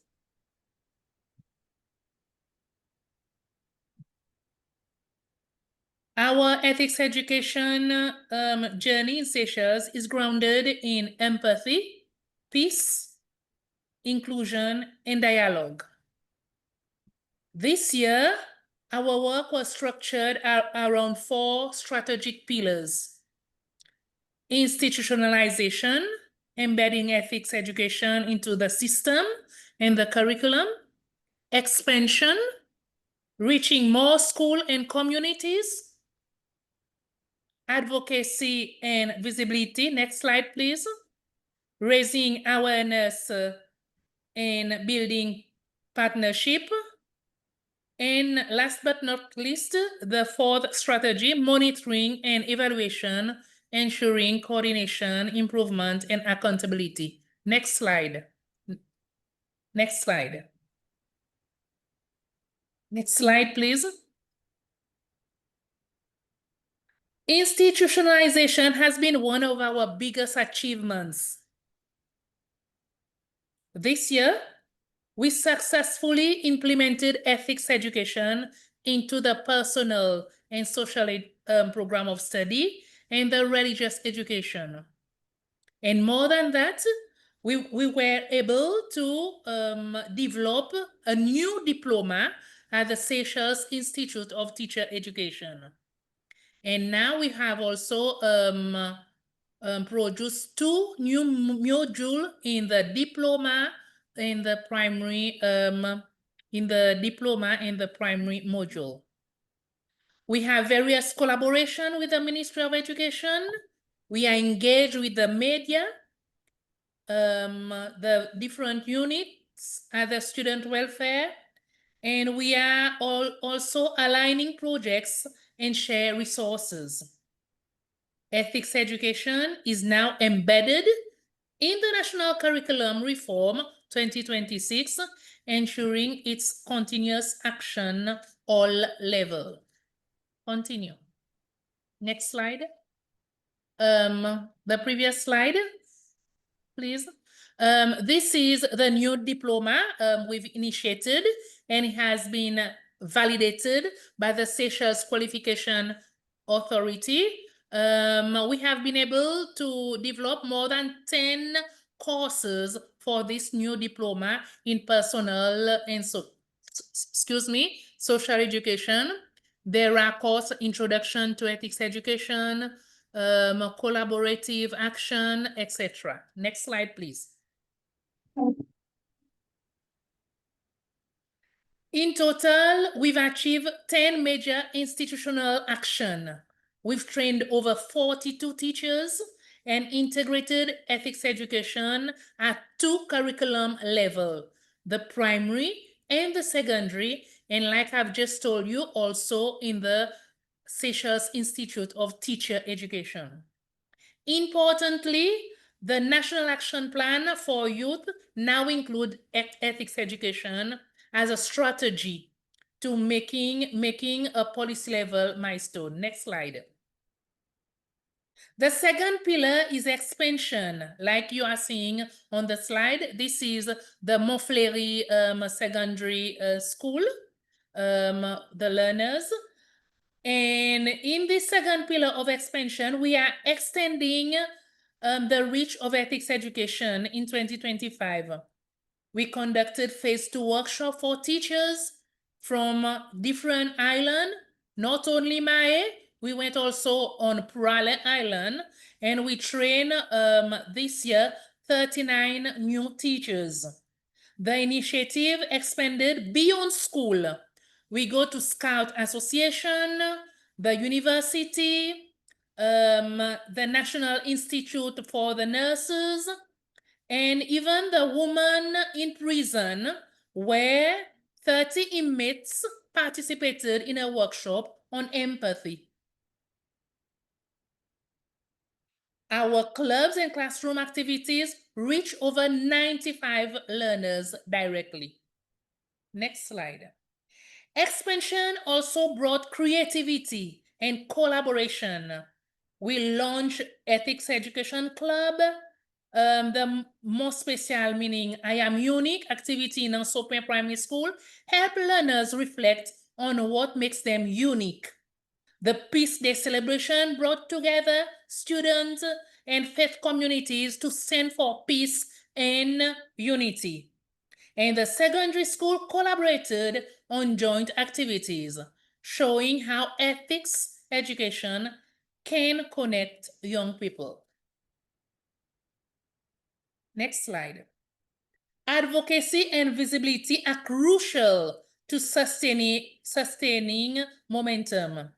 Our message reached the public through radio broadcast, Ministry of Education newsletter, events such as Africa Day, Peace Day. We strengthened partnership with the First Lady Office, UNFPA, and even different international webinar.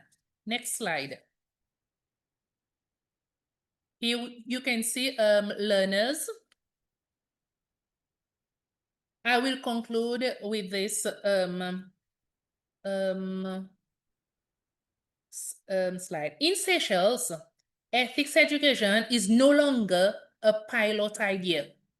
It is institutionalized, embedded in the curriculum reform, in the teacher training diplomas, national youth strategies. We have demonstrated proof of concept. Ethics education is integrated in personal and social education and the religious education. Teachers are trained. Learners are leading projects, promoting inclusion. ethics club are active in school. Interfaith and community partnership are growing. But to scale this from impact in a few schools to culture across the nation, we need partners. Ethics education builds the next generation of leaders who respect diversity, practice dialogue and empathy, reject violence and discrimination, take action for the common good. This initiative develops skills and character. It strengthens social fabric, prevents youth at risk behaviors, and enhances well-being in school. Yes, transformation of this scale cannot be sustained on passion alone. We need investment to expand, equip, and sustain the momentum. Now I will let two teachers to give a few briefing on the experiences. I will start with Miss Hildre Boniface from Pointe-Larry Secondary School, followed by Miss Sharon from Montfleury School. Thank you. Miss Hildre?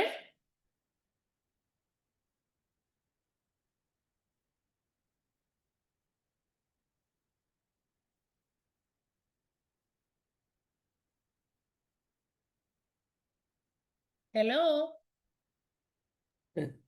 Sorry, Erica, I don't think Hildred is on the panelist. Maybe she's as an attendee. Okay, Miss Sharon, please, can you give a brief experience, please?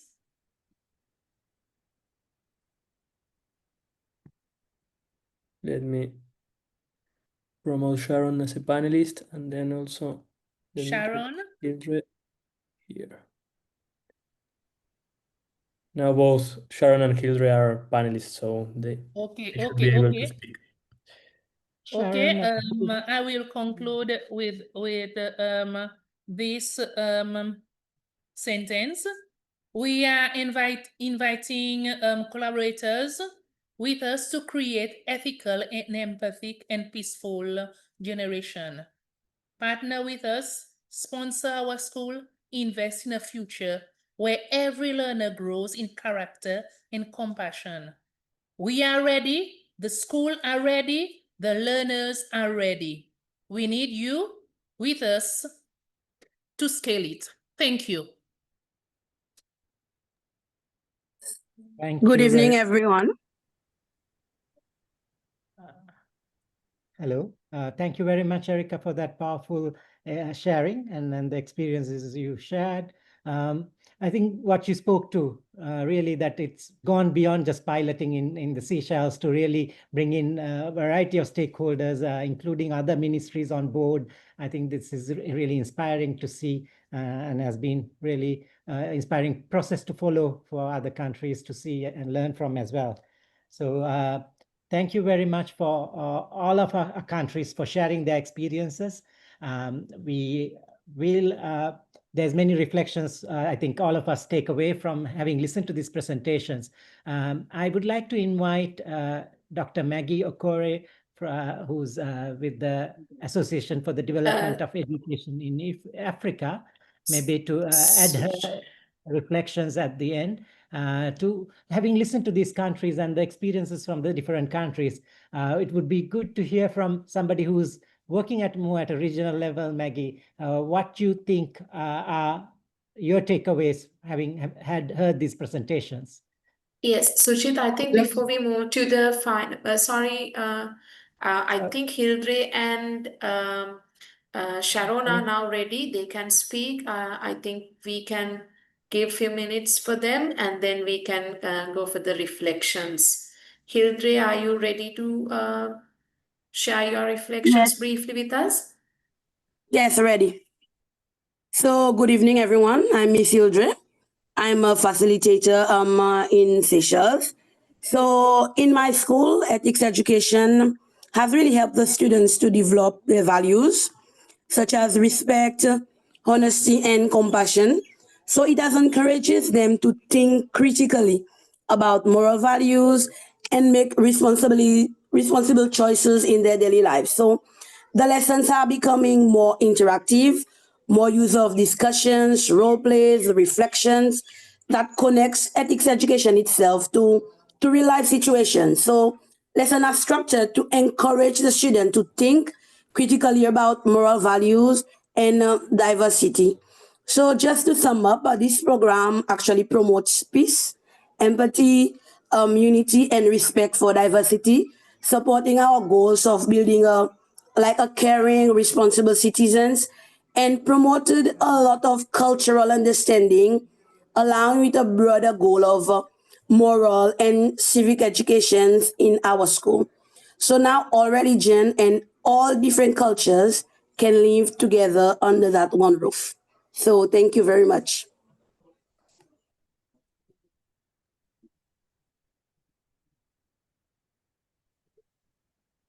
Hello. Sharon? Yes, Sharon. Hello. Hello. Good evening, everybody. My experience as a teacher, it has been a wonderful and meaningful for students, the importance of ethics, but also big changes happening in our school. Students become they have more before they act. Many of them, I would say, they took up leadership role and they participated actively in student forum. They share their ideas and they help in others in making very good choices. And through teamwork, students learn how to delegate, they learn how to work together for them to be able to make a collective decision. We've worked around several activities in my school that benefited the whole school. We did many awareness campaigns, including cleanup, environment, interfaith visit, cultural meetups, and we celebrated so many days. As a teacher, it has also changed me. I've learned to become more patient, more I would say, more open to them. And I've learned that ethics is not only about teaching the booklet itself, but also setting up a good example, good values that we live every day. And I would say that my biggest reward for me is to see that my students, they grow into confidence. Is a very powerful tool in my school. Thank you very much. Thank you very much. It's always powerful to hear from the teacher who is in the classroom and is able to bring all of this to life, to the lives of the learners. So thank you for these reflections, Hildre and Sharon, and thank you for the inspiring work that you facilitate. So maybe without further ado, then let me invite Dr. Maggie Okore, who is from the Association for the Development of Education in Africa, to share her reflections as we come to the end of this webinar. Okay, thank you, everybody, and thank you for this opportunity. Just to clarify that I'm a consultant, and my last consultancy was actually on issues ethics education with the ADEA, and I've been working at the regional level. I want to start by really appreciating the studies that have come through. And okay, I need to start my video. Okay. We can see you. I want to appreciate the studies that have come through, and just to share that the fact that now you have evidence. When I conducted my study in Kenya in 2006, at that time, Kenya had a curriculum-based, value-based curriculum, but it had just integrated it, and there was not much evidence that could be seen. So I want to congratulate Arigato and team and everyone who's presented that now there is a lot of evidence on the impact of ethics in education. And so this can be this is useful information to be able to go and lobby. And like before, when it was just trying to tell people or trying to tell governments that this is a good move. I'm also happy to note that people are focusing on teachers. One of the key things that I concluded when I was conducting the study, that for teachers, professional development needed to go beyond just content knowledge of values, but to engage with teachers, their beliefs, their identities, and classroom realities.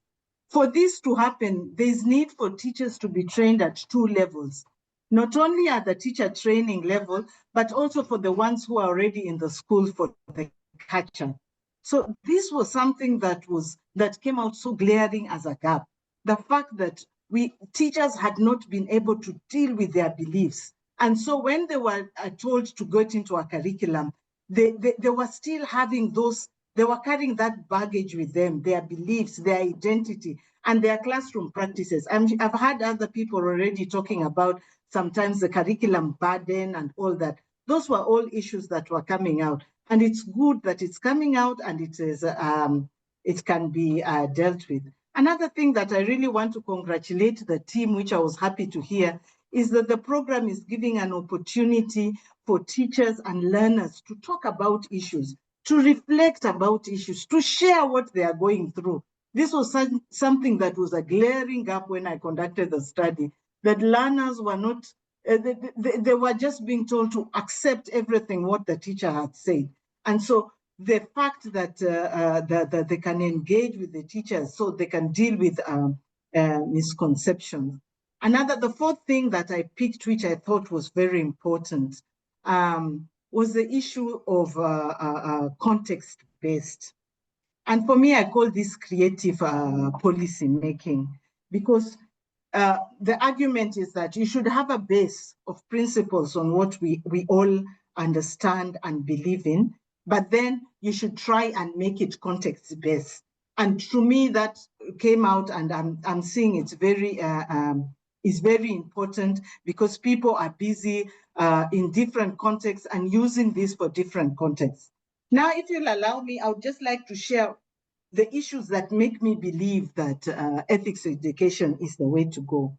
And from what we are talking about, look at what we've, Nepal was able to talk about, and quite a number of countries are talking about the few students and even the experiences we are talking about in Seychelles now.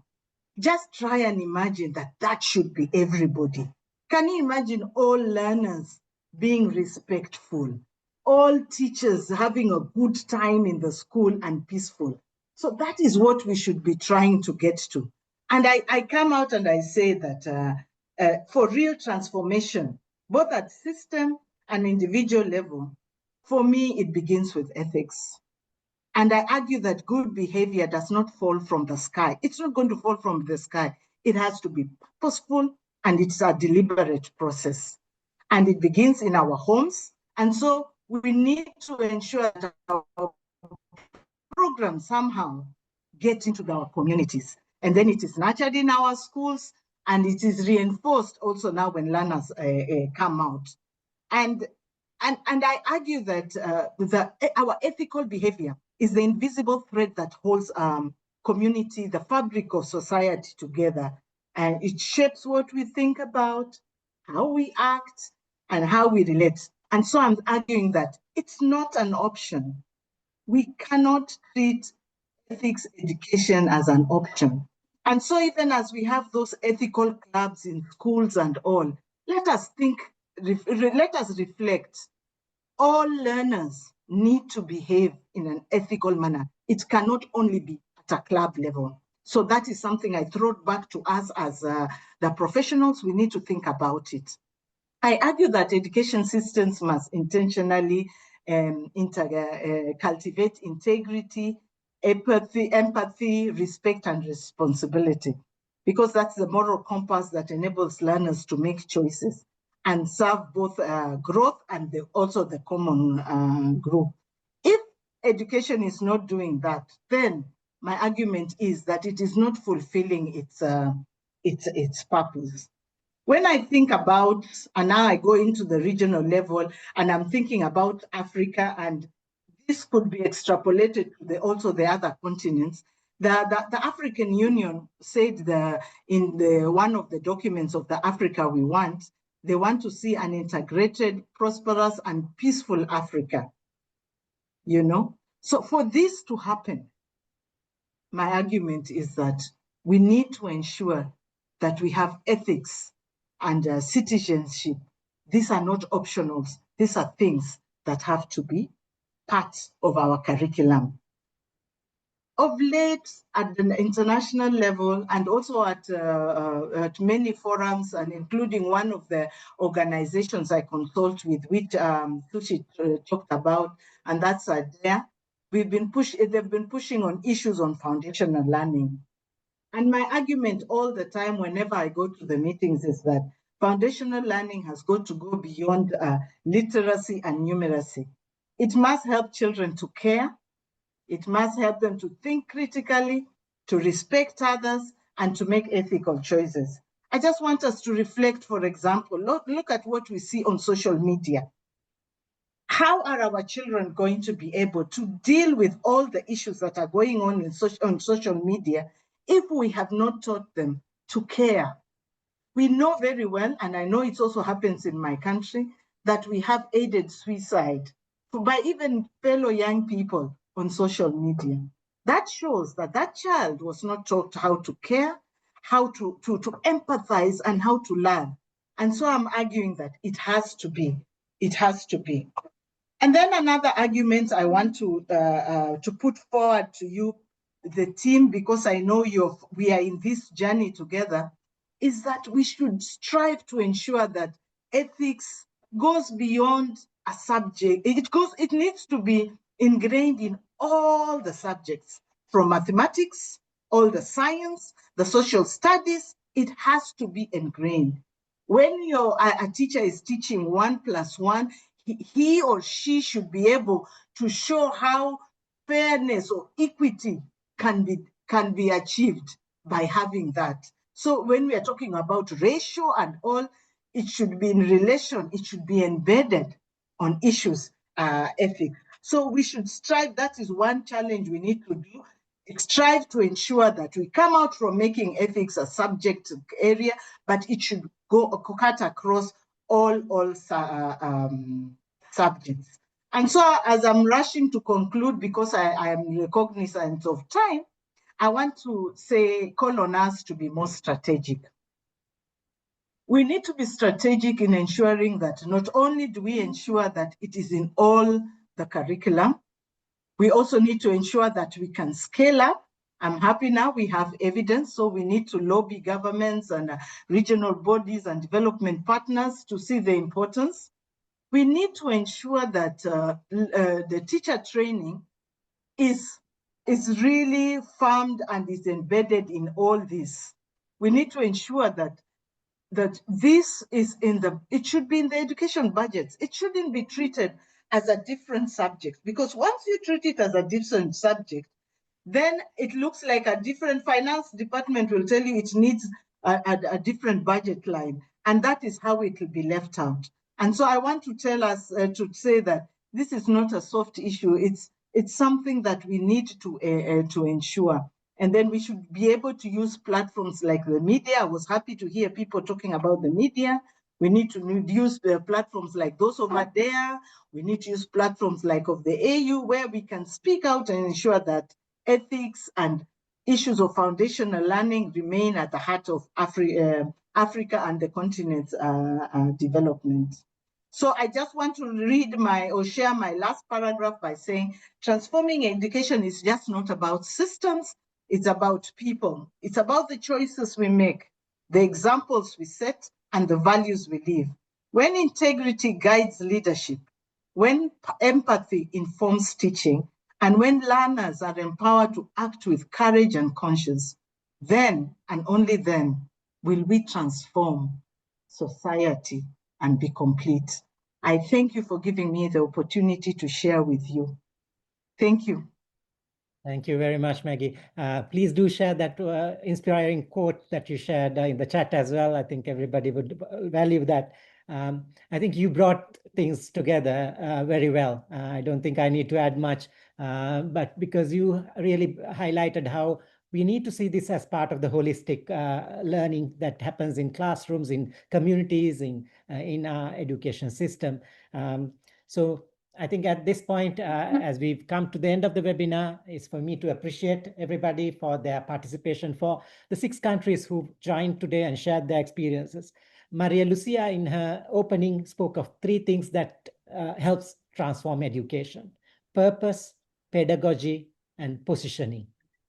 Purpose of really humanizing education, being grounded in reality and responding to the past, but also looking forward to the future, having a purpose to what really is education and what we are trying to achieve through education. That holistic understanding, I think, is what is needed. And I see that from all of you.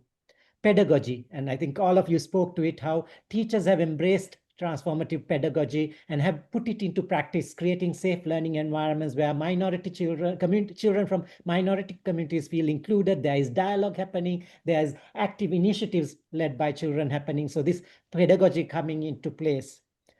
Maybe the most challenging is positioning. How do we really move this system towards leveraging on these changes that happen and really investing in that? I hear pieces of it: institutionalization of elements in our curriculums and teacher training institutions. I hear of provincial level, local level, school level, community level investments of financial commitment as well. But I guess this positioning is what really needs maybe more investments going forward.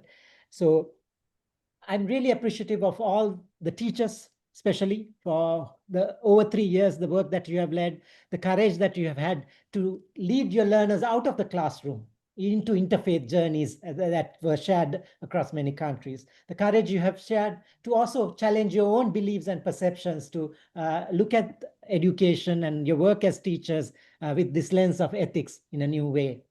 I'm appreciative of all the teachers, the parents, the children that have engaged in this program and have many evidence to show that this has been inspiring. Lastly, also to the teachers, the fellows that have been involved, and the ministries of education who've been, and the national commissions of UNESCO who've been wonderful partners in spearheading this work, the champions that are doing this work on the ground. Then my last thanks is for all the partners and who've been part of this journey going forward: UNESCO, the Higher Committee on Human Fraternity, KAICID International Dialogue Center, the Gerard Hermes Foundation for Peace, and Arigato International. And with that, I conclude saying that we are actually doing inspiring work to transform education. And we hope that all the participants today found this experience as meaningful and that it inspires you to be part of this journey to continue transforming education. Thank you very much. And with that, we conclude today's webinar.